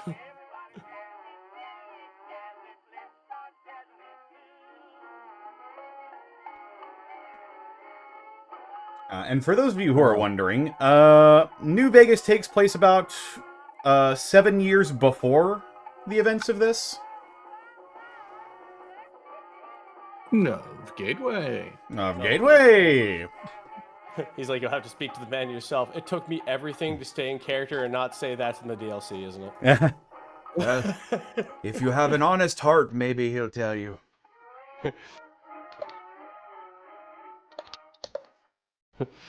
10-hour shift? God damn, Scat Flips. Damn. That is an insane shift. I think the longest shift I ever worked was, I think, 20 hours. Thankfully, I think the longest shift I've ever worked was like 10 hours. Well, when we had it like that, we kind of have like a nap room at the hospital we used to work at. So like, me and a couple other of the med guys were like sleeping in shifts.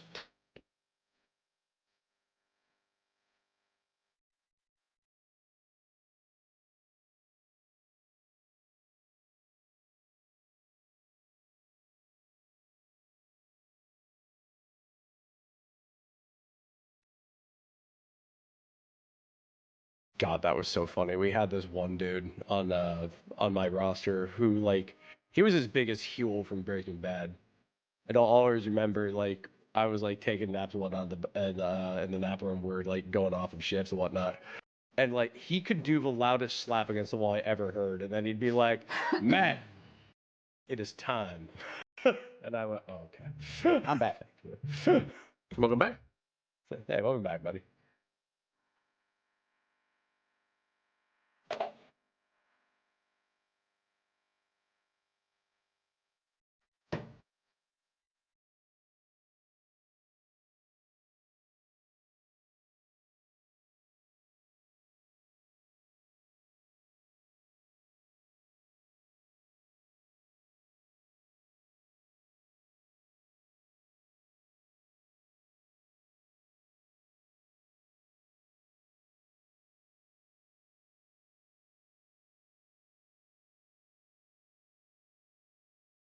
Yeah, Connor, I'm doing my best not to spoil Fallout 1 for you.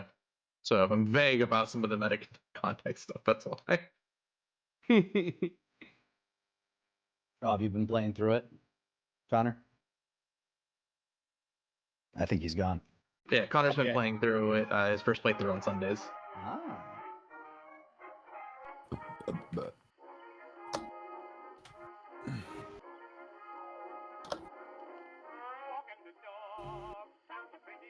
I actually know the story of the previous Fallout games. Sure, So but there are little bits and bobs that you'll see that are. Oh yeah. There are surprises waiting for you. Yeah. I found a Remember big Fallout. dinosaur track. Fun surprises waiting inside. I remember Okay. I fired up old Fallout a couple months ago, and I died Shit, almost I forgot. immediately. And I was just like, man, how did I ever beat this when I was like 13? This is crazy. It's like, damn, this is hard. I mean, I've been sorry if I've been quiet tonight. Like coming off of like 2 weeks straight of playing the same character in a tabletop campaign, I'm trying to like shift gears back to the Apex. No, I'm about this. I'm about this. I'm about the same way. Yeah, my bad if I've been a little quiet. Alvin was kind of going through it mentally there for a little bit. So You're all good. We out here. yeah, we doing it. We out here. I've been playing as Karna so much. All I want to do is be nice and happy and kind. I'm like, but that's not the Apex's energy. No, it's not. But the Apex is like, the Apex isn't mean, but he's definitely antisocial. yeah, the Apex is like Turok Batman. 100 ghouls versus one the Apex. Who wins? How much time does the ghouls have to prepare? Doesn't matter. Good answer. It's a solid answer.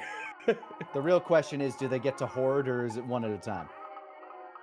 That's the only real matter.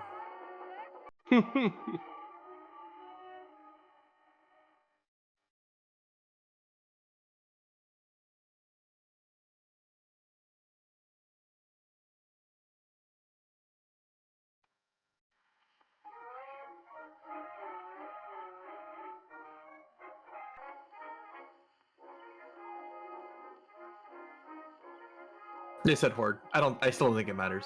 I think Apex takes it. Yeah. Especially if this is post-bear Apex. Well, right now we're pre-bear Apex. Yeah. But I do have like in my perks, I do believe I have like a whirlwind attack that I learned from a Grognak comic. So Hell yeah. I just stand there spinning, like I'm fucking. Oh fuck. Like full body Mike, spinning or just spinning I'm your just arms? No, like spinning like Mike Hagar or Zangief. Demacia! Schwamp, schwamp, schwamp.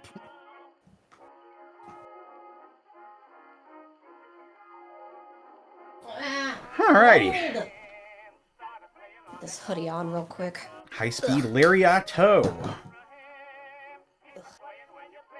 Alrighty. I'm back. Is everybody else back? I'm back. I'm back. I have been back. Also, Darky Arts in our chat just said, all my hard work making that Corvega look worn and rusty, foiled by Matthew Barry and his few pre-war fun bucks. Oh my god, so much better. You feeling better? I'm just cold. But I'm always cold in here. Oh, very cold. What the fuck is this, Tony? What the fuck? What the fuck is this, Tony? Tony! Dude, I thought it was best for the family, motherfucker. You gotta believe me. Oh, Tony, no! Please don't shoot the fucking gun, Tony. I didn't Oh hold my Alvin. God. You swear I didn't. All right. Well, if and Did we're you all cheat here- on me with another mechanic? You fuck my wife. You fuck my wife. You fuck my wife. You know, I hadn't taken into account how protective Alvin feels as like the only fixer in the group, being like, you fucking what?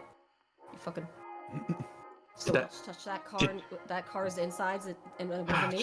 Just tell me they didn't change the oil. Oh no, I don't want to know. Oh god. They touched her dipstick. Oh man.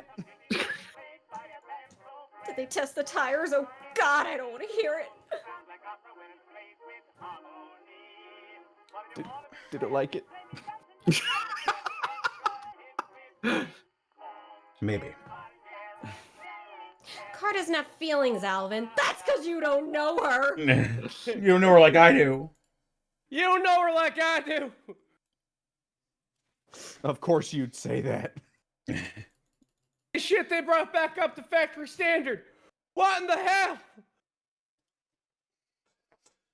They took my gerb. They took me there. Alvin just has to accept that he can't ever do for that car what Mr. Handy just did for it. I'm just gonna have to live with that. It's just gonna have to be my new normal. I mean, You're gonna go to bed at night knowing how I sleep, knowing. Anyway, yeah. So Chat doesn't know. eventually, Alvin and Follows Chalk meet back up with you all at the auto repair place.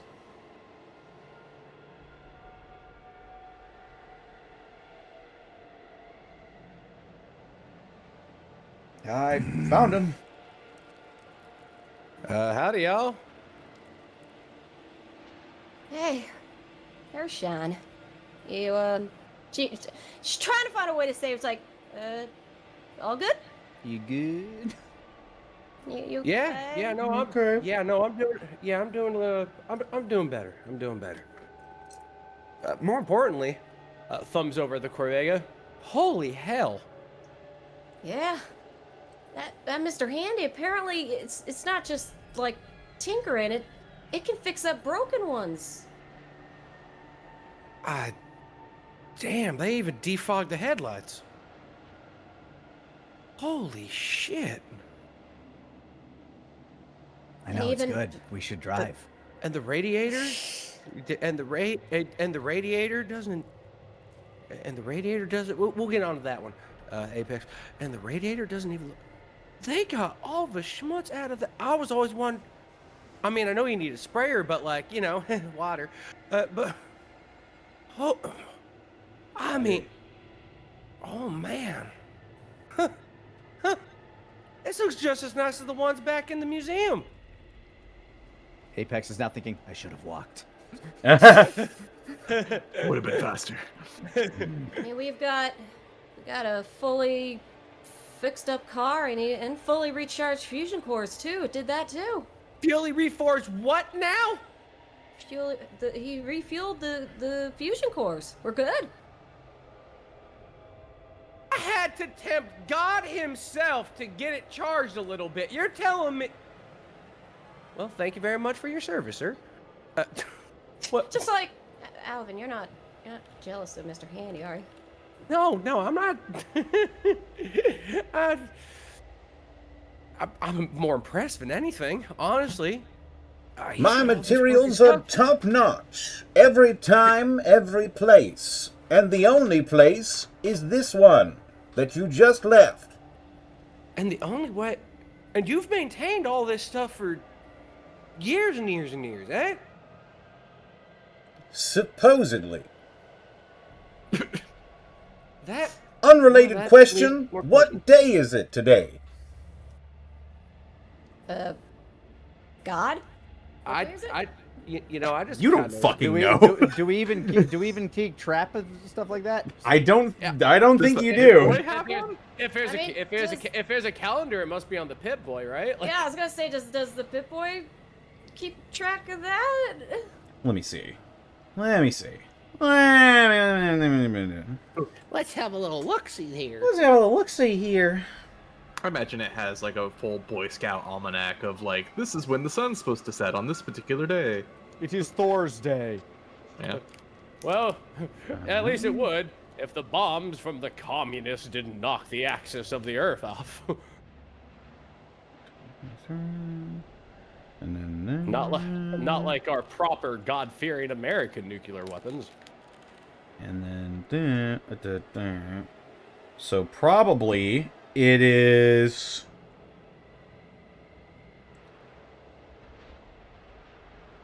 Probably getting close to...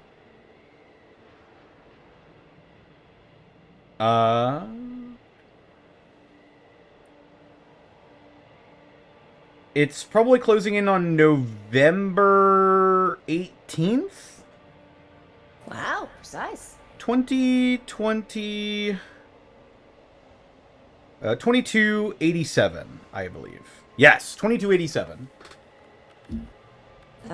Yeah, she'll peek at me like, November 18th, 27?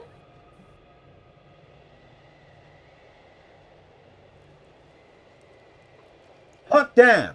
That means I've been in service for almost 200 years. Oh, well, looks around, unsure. He's been keeping damn good care of himself for 2 centuries. Happy anniversary to you.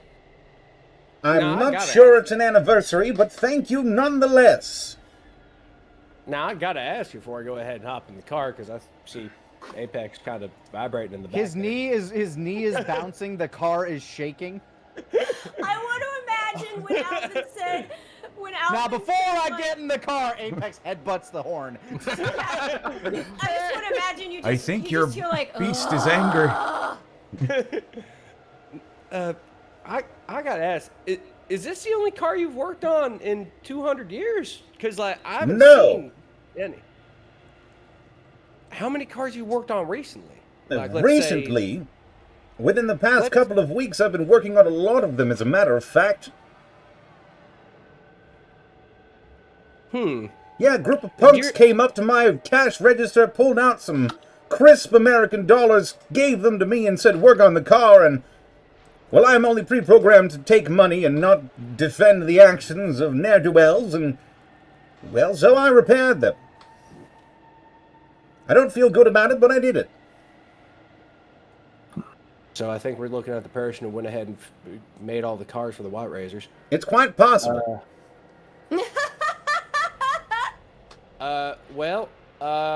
Let's see. Do you remember the appearances of any of them? Like, if I described one to you, would you be able to tell me? Probably. All right. What do they look like? Let's see. You're looking for a woman, roughly Miss Louise's height right here.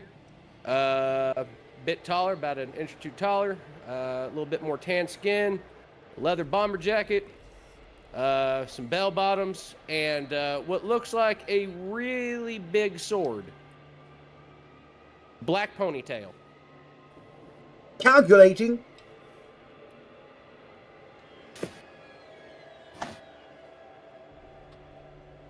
I've searched my memory databanks and have only come up with one person that kind of fits that description. Holy hell. Sort of had a fucked up thing on the side of her head. What kind of fucked up thing? Yeah, like a big scar or something. Real unsightly. Other than that, 8 out of 10. The scar is new, right? She turned her head to the side and suddenly she became a 7 out of 10. Hey, Connor. Holy shit. 1 second. Number 1, rude. Number 2. Second. She's not here. The scar's new, yeah? To your discernment, yes, the scar is definitely new. Sounds like Jet minus the scar. Holy shit. Then we should go to them. Yeah, definitely. All right, well, that's answer solved. All right, thank you, sir. All right, let's beat feet, y'all. And as you beat feet, is there anything else you'd like to do in Collins? Apex gets out and walks. I mean, unless if there's a place to buy like bullets and stuff, yes, but otherwise, no. Apex just goes, just runs down the road on all fours. Slams the door, shatters the window, immediately undoes the buff. Hey, Connor, making sure that you leave no stone unturned. Is there what's the dirt look like in this place? It looks healthy. It looks like dirt. You would expect it to look. Okay, good. No further questions. All right. And then you file into the Corvega, and you begin heading out of the Collinsville city limits. Follows Chalk,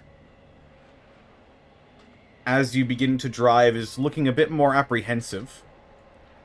As eventually you drive through a dirt road that leads through the rows and rows of dead trees. So are we just automatically going to this forest, like, because we didn't even discuss where we're going next. Did we just enter the car and so where are we going next? Forest. Okay, fucking hell. Well, follows assume Chalk. the forest is on the way to the mutant. Follows Yeah, Chalk. but weren't we gonna fix this power armor before going to the vault? I mentioned that I wanted to speak with them, but Oh, we're just. Oh, okay. Ugh, we're doing right it. now it seems even more important because we were. Well, I mean, initially we were just going to try to track Jet, but it seems like that's where she is. Okay. So unless you can convince Alvin that she'll be fine. Scared Kermit gif.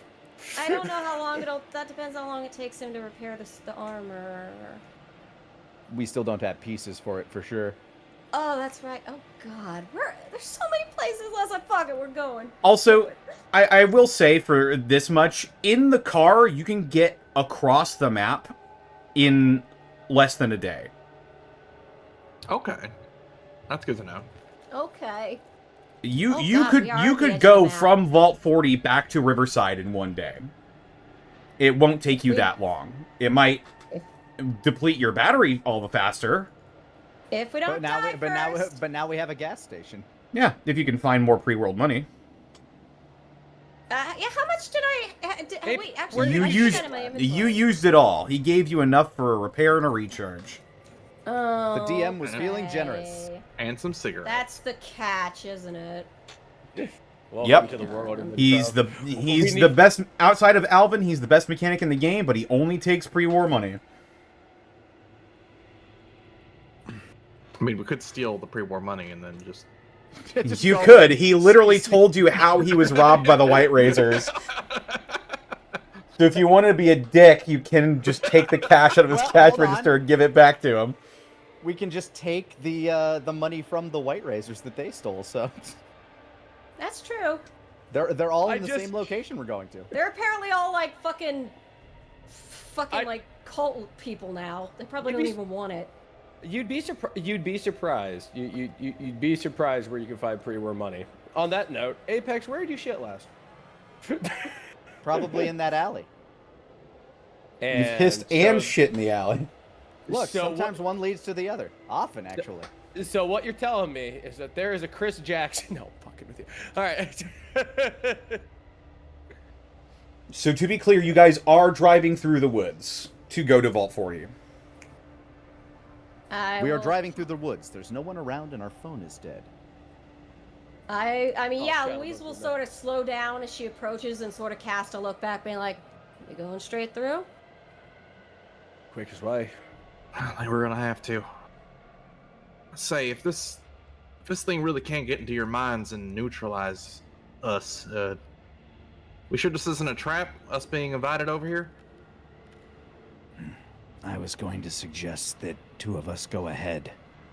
And if we do not return, then you know to raise an alarm to everyone. That seems sensible. If you get me somewhere high up, Luis, I can monitor them through a scope. I guess I should stay with the car then, unless somebody needs to make a break for it. But first And we I'll have to go- drive through these woods. Yeah. After that, Unless we want to walk. After that, I'll go with Apex. Yeah, that makes sense. All right, let's do this. Apex still trying to get the walking idea off the ground. Just floating it. Just floating it. Just You know, letting it- workshopping it. Workshopping it. We're going. Just gonna throw it out there. Walk all Well- the way back to Riverside. Jeez. I mean, it also sounds like whatever's in the woods would be attracted to the car. So But Yeah. we're better chance to get it faster, mate. stealthy. Might get faster than it. We're probably faster than it. Definitely Yeah, but then faster than walking. Yeah, but then if I want to fight it, I have to tuck and roll. don't jump out of this car. Don't you dare. You're not my mom. Cynthia's not here. Louise rolls up the windows. No, there's cigarette smoke in here. Put that out, Theo. We're going. Saying Apex can't handle child locks on the window. Scratching at the window. Apex, would you calm down? Just let's go. All right, driving. Continuing along the old dirt road, you begin to see large open fields of just nothing in some random spotches between all the trees. Apex, without even needing to roll, you can tell that this looks like it used to be farmland. People used to grow things here. Are the trees kind of planted in like almost an orchard-like pattern? Like where they're kind of in rows? They look like it looks like naturally occurring, not man influenced at all. But large patches of trees. As you're holding on to this last bit of daylight, the sky sort of begins to turn purple as the sun crests over the horizon.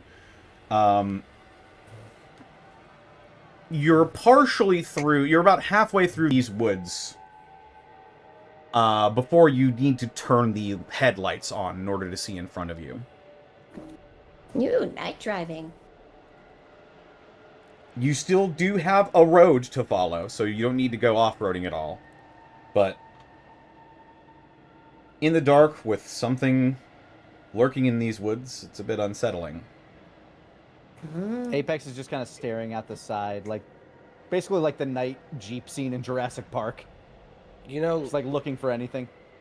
You know, with the open clearings every so often, and then just all the sticks popping out of the ground, does look kind of, you know. Well, we'll get through it eventually. Just gotta keep going.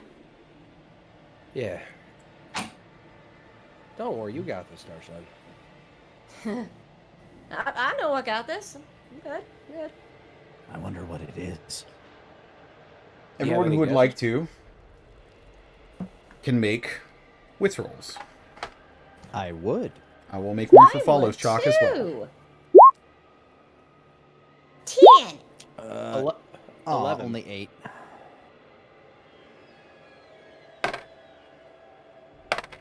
It's dark. That makes sense. Huh? The Apex doesn't have night vision? He's a human. No, he's a human. He's a human. Dark vision, you know? Most of you are humans. I just don't. Wait, what the fuck does that mean? mean? The Apex. Wait, Cynthia, what? Hello? She's not here. Yeah. I thought you were implying something about one of us. Most of the runaways are human. Gotcha. Okay. That's gooder. That's gooder. Wait, that's gooder. turns, looks at Theo. What are you? Dun dun dun dun dun dun dun. It was me, Johan, the whole time. Kono Yohanda. He removes the Groucho Marx glasses and. I can't believe this has worked for over 10 weeks. I had to go back to the arena and grab my wristwatch. Nothing to see here. Let's see what's under this. What's under Theo's mask? Mr. Dalliard. Mr. I would have Dalliard. gotten away with it too. Okay, so these are some pretty good wits rolls. Follows Chalk also got a minor success on his. Apex and Theo.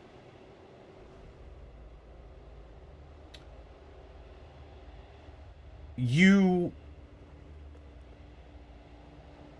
see, but also feel something run in front of the Corvega.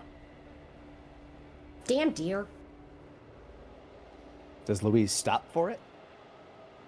Louise? I mean, As is it like... You and Alvin are in the front seat, as I imagine, correct? Yeah. Mm-hmm. With the headlights on, and you coasting down this road, a massive black blur, almost as fast as you can blink, runs in front of the car and back through the woods. You feel the ground shake with its footsteps, and you see, reflected in its eyes for a moment, the light from your headlights bounce back off. Do we get a look at this thing at all? Because if we see the eyes, then...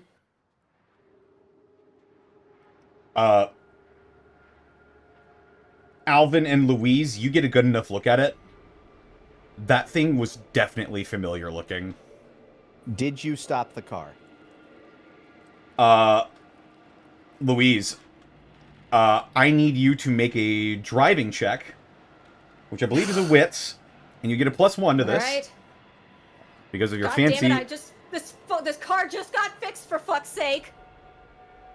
Oh yeah, you get a bonus. 11. You managed to turn just in time to both avoid it and stay on the road.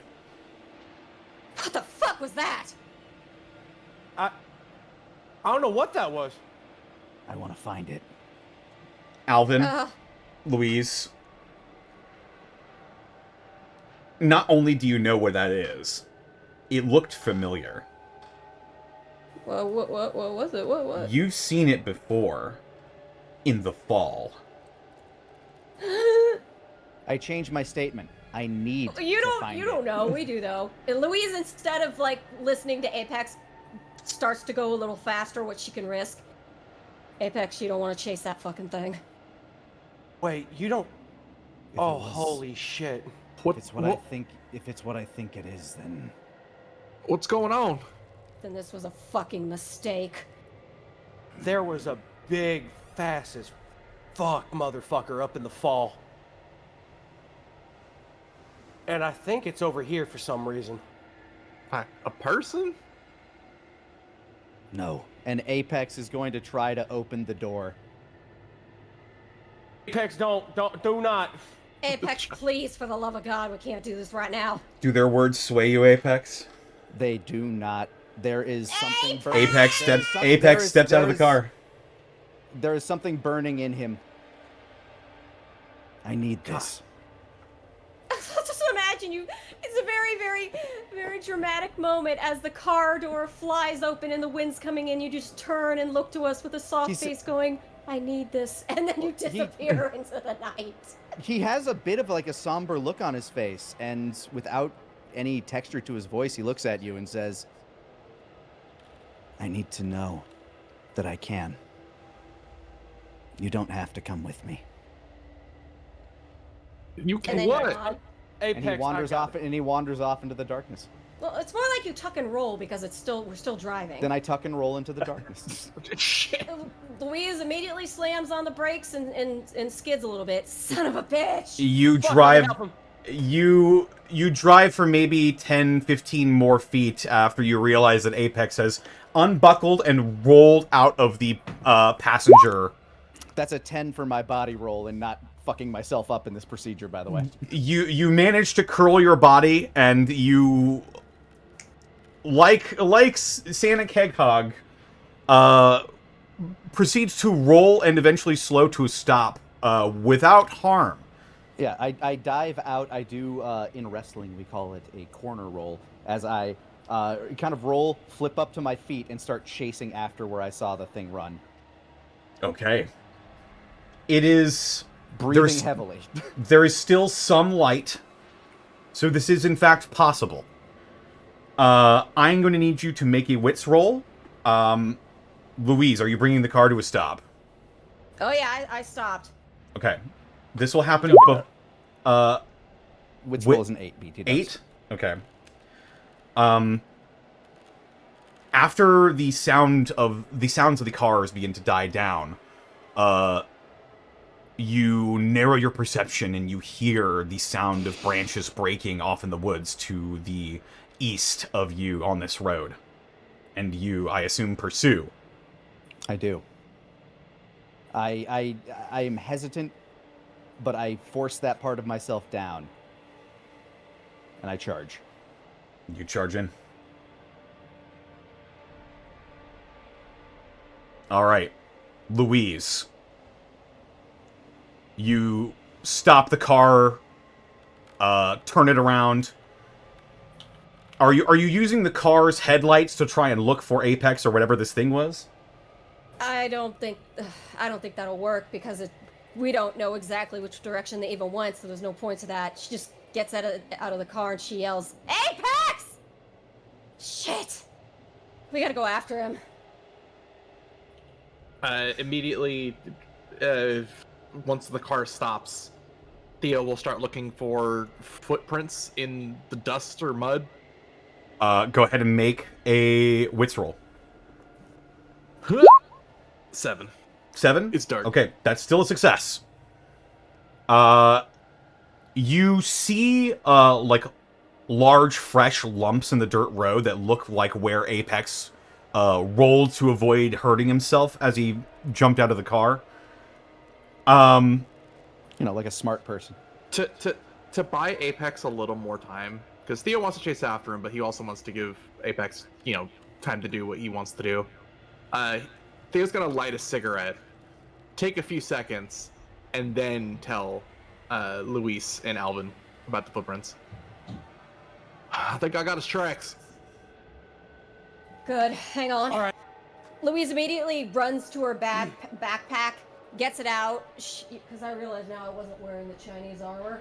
She does not give a shit right now. There's no time. She does not give a shit who sees. She immediately starts stripping down out of her regular armor into the Chinese stealth. You want me to follow or stay here? Someone should watch if you after the think car. you'll be okay, then go. All right. Shit, come on. Fucking. Grab all the ammo. Grab all the ammo you can. Jack, you go ahead and just stay here. Just keep the car going, okay?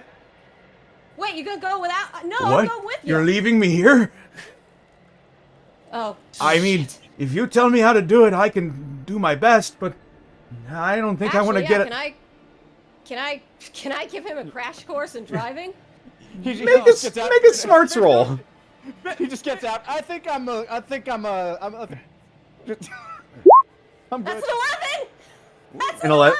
11. You use the knowledge that was imparted to you from Cynthia and basically verbatim rattle off everything that she told you about driving. Follow Shock appears to understand. Okay, Alright, you got all so that? I just keep it running. I don't have to Right. make it move. You stay here. You stay safe. Are these the reins? Sort of. It's steery. You can make it go the direction you turn it. Oh, Just all stay right. here with the car. Um, And if something else comes after you, you go ahead and you take off. But try and wait for us, will you? Yeah, I think I can At do that. the very least, if shit goes bad, at least wait for us outside of the forest. We'll make our way out. Otherwise, yeah, I gotta go. Sorry, bye. Oh, okay. She takes off after Alvin and Theo. Crazy. Sorry to put you out like this, and I'll go ahead and slam on my power fist, clamp them together, and go ahead and just run after Louise and Theo.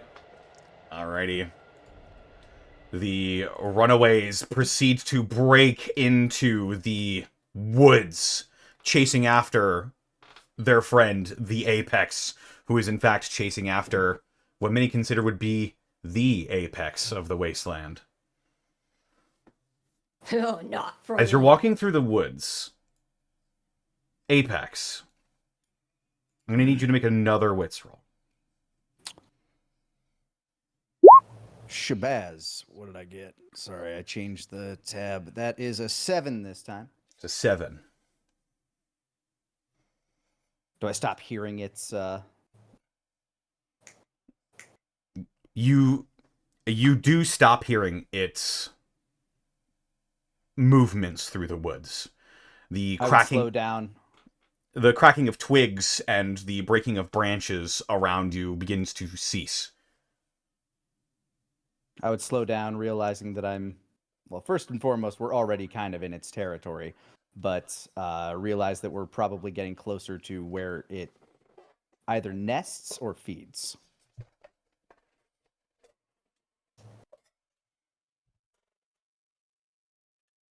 came all the way down here. It had to be a reason. Either way, that doesn't matter.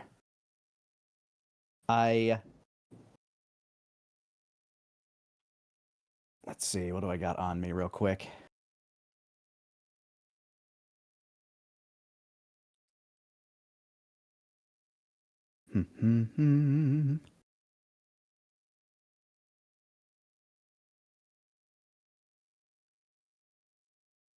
Nothing that would necessarily help me too much here, I don't think. So I just continue kind of like, I start to kind of like slow down and like kind of feel the ground for vibrations, look at the trees for fresh scratch marks as I continue to try to track this thing.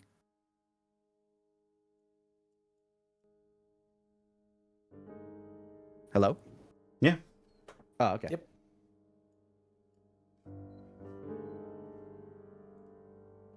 As you begin to slow down, and you hear the movement stop, it's dark. It's quiet. I can hear my breathing resonate through my mask. And you also hear,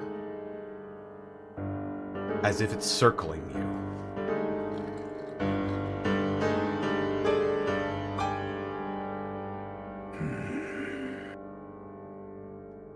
I keep my head on a swivel, turning, looking, as this creature slowly stalks me. You turn your heads and you see light reflected from the moon bouncing off whatever this thing's eyes are. A brief moment of realization before it's gone again. You hear it once more.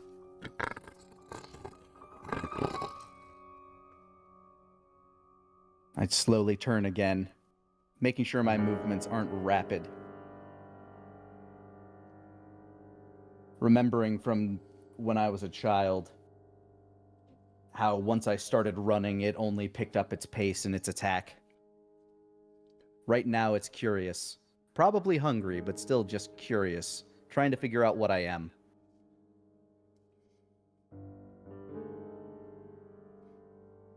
You don't see it, but you continue to hear it circle you. Off in the distance, you hear your friends shouting after you, trying to find you. Shit. In your brief moment of distraction, as you realize that your friends might be in danger because of this, you hear directly behind you.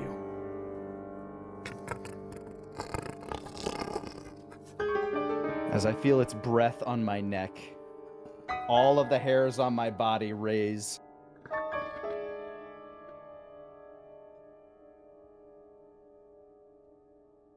I flare the Deathclaw gauntlet at my side as I turn to look into its face. You turn, and as your eyes have adjusted to the darkness, you see the very same creature that you saw in the fall, the Alpha Deathclaw. Its scale pattern somewhat reminiscent of a raccoon, as it seems to have sort of a black eye mask over its eyes, interchanged with the sort of more khaki-colored scales on its belly and its back. You notice that one of its arms is a little bit shorter than the other. Some form of mutation perhaps made one of its arms much larger than the other. That includes the large slicing claw at the end of its arm. Apex Hot. is certain that it has made this imbalance part of its, like it's certainly grown more like used to it as a motor function, but he makes note of the imbalance. Hot breath tousles the cape-like hair at your back. Saliva dribbles down off of its mouth as it looks down at you. A true predator of the wasteland. It sniffs once. The Or apex tilting grits its his head. teeth. It leans down, quivering mouth parts, and it hisses. I know you. And that's where we're going to end the session. Oh. Well, That's awesome. Well, shit, that takes me aback. Why speak? Why? See you next time, everybody! Oh! Woo! Man, oh man. Well, aren't we? Well, I hope you're still around, Apex. We get there and Apex is just writing to being like, I tamed it like I did the bear. yeah, we walk out of the woods like at Scott Pilgrim, Scott and Nega Scott. Like, oh no, he's a bro. Yeah, we just talked it out. Yeah, he's actually kind of cool. Pretty cool guy. We're gonna do lunch next week. Yeah, we're starting a band. And apparently we both know Johan. That's like so, you know, like It's crazy, small world. yeah, crazy. But yeah, there's some a little bit of extra lore tidbits for you all to chew on for a week, and then we're gonna come back after Baldur's Gate in 2 weeks, and then we're gonna get to some very, very interesting things that I am very excited for. But for now, that's going to be where we call it tonight. Thank you all so much for stopping by, and I hope you enjoyed. I was a little bit nervous about this. It's my first time using an established character. Oh. Yeah. Follows Chalk is from the game. Oh, okay. Oh, I did not know that. Mm-hmm. I thought you meant the Deathclaw. Yes. The intelligent Deathclaw. My name is Trevor. There are those that call me. Ah! I don't know if they do actually. They're usually screaming when they do it. Exactly. All right. Before the evening gets too late, let's go around the horn and de-introduce ourselves, starting with my very good friend, Fringe Type. Hello, how you doing? My name's Fringe Type. You can find me on twitch.tv/Fringe Type. I stream Monday through Friday. I play horror games, retro games, and RPGs. I play horror games on Thursday with Sarah. We're gonna go ahead and work on some fun new ones later on down the line. The game I'm playing right now is Claire Obscura Expedition 33. It is one of the best RPGs I've played in a long time. I hear it's pretty good. French RPG. It's so fun. Everything is so good in it. But that aside, things have been going pretty swell. Working on my own RPG.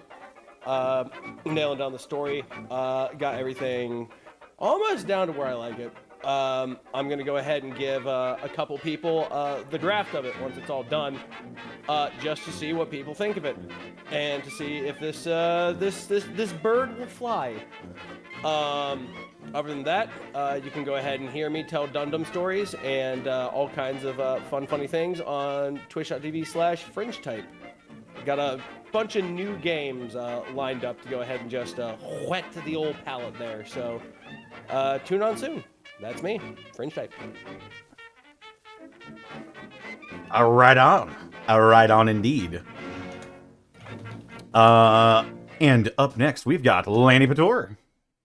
Hi there, I'm Lanny. You can follow me all over the internet. I do stuff, but the things I want to talk about right now are Tales Unwritten. If you're still looking for more RPG podcasty-like shows to add to your collection, youtube.com/Tales Unwritten.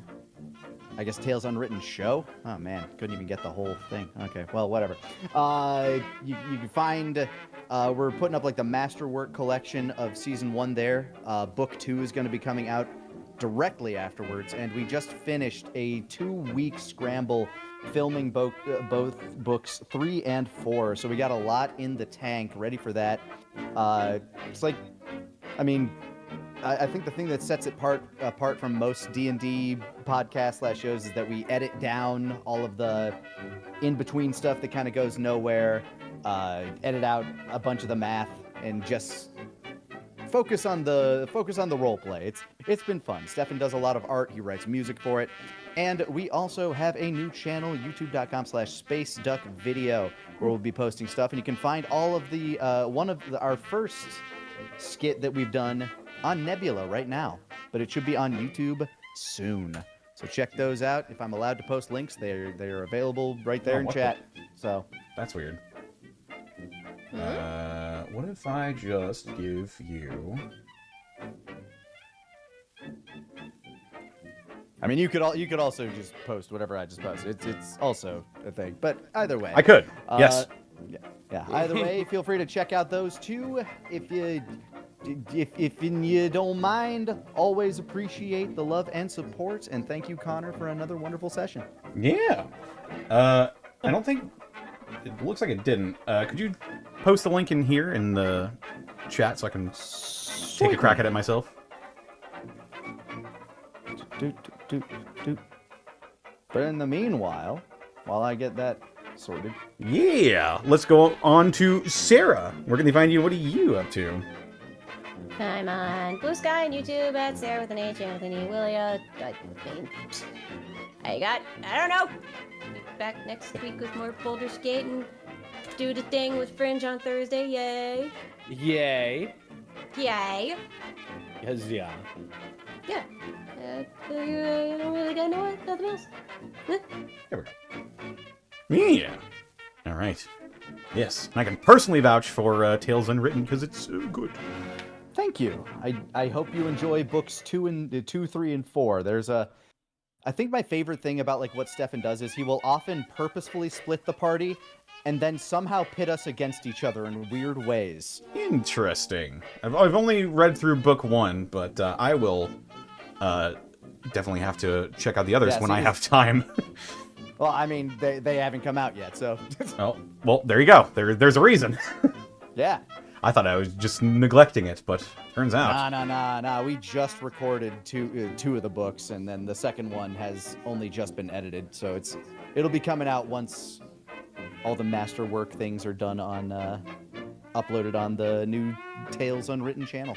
But all of those include new art, new music, and better sound quality. Nice. Up next, we've got Xanalis Grimm.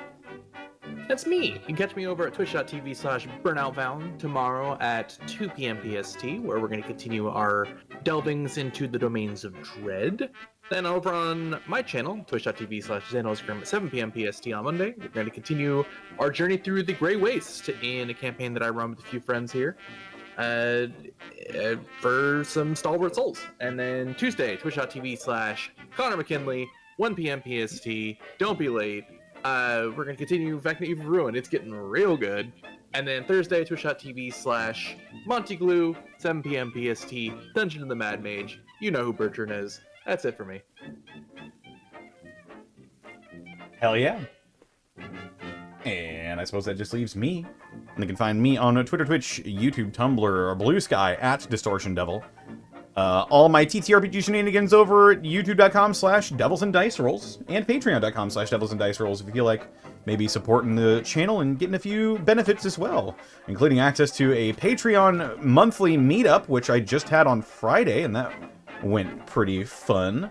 Played a lot of Jackbox, and got to just interact with some of my Patreon supporters and get to know them a little bit better. But yes. Other than that, tomorrow I will be, in fact, streaming more of the original Fallout. We just beat the first half of the game, and now we're proceeding to the latter half of the game, where things are going to be ramping up quite significantly. But I'm excited to delve into it. And that's about it for me. This episode of Gateway was brought to you in part by Die Hard Dice. Dice! You got it. That's right. Yay, Yeah. the whole thing! Let's Die Hard go! Dice is, as always, your one-stop shop for dice and dice accessories. And if you head on over to dieharddice.com, you can use the code Unexpectables to save 10% on your order. As well, check out our merch store. We've got all sorts of fantastic designs, including some more coming down the pipeline soon-ish. But for right now, head on over to our spring store and get yourself some Unexpectables swag today. And of course, we couldn't do this week in, week out without bits and subs from viewers like you. Bits and subs true. from people such as Gaijin Goomba, thank you for the raid with a party of 56. Wowie, wow. Hey, we know Face- that guy. Yeah. Faceless42, thank you for the 14 bits. Mongo, I better hope there aren't any rat horses around to punch. I thought that too. Forget that shit, here comes Mongo! Mongo just pawned in Game of Life. Mongo happy with place as cog. Mongo content. Yellow Alpha, thank you for the 16 person raid as well. Zenlita, thank you for the 100 bits. Alvin looks at the Corvega. You hussy! You bitch! Shitting bitch! Gave Proto you everything! I gave you everything. I almost blew up in a fireball and this guy can just click a button. Proto Saber, thank you for the 41 months. Yeah. Midnight Road White, thank you for the 58 months. And with that, that's going to be where we call it for right now. But in 2 weeks' time, we'll have some exciting news for you. And also, another brand new episode of Gateway. But for now, I'm in to figure out why that thing talked at me. yeah, that's a bit odd, isn't it? It is a bit odd. He's like, why do you talk? Why do you? Yeah. Damn, he's good. That's real racist. That's real racist of you to ask This that. guy's got some moves. Real loaded. Some maneuvers. Goodness. I don't really have anybody on that we can raid.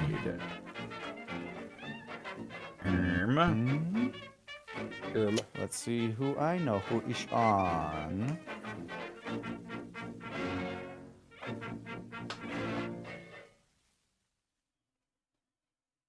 I got nothing.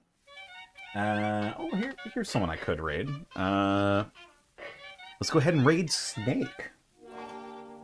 Snake! Another member of the greater TTRPG community here on the interwebs. Let's go ahead and raid Snake. Snake. Our raid message will be... what? Snake. Snake. Snake! Snick. Snake. Snake. Oh. All right. Snick.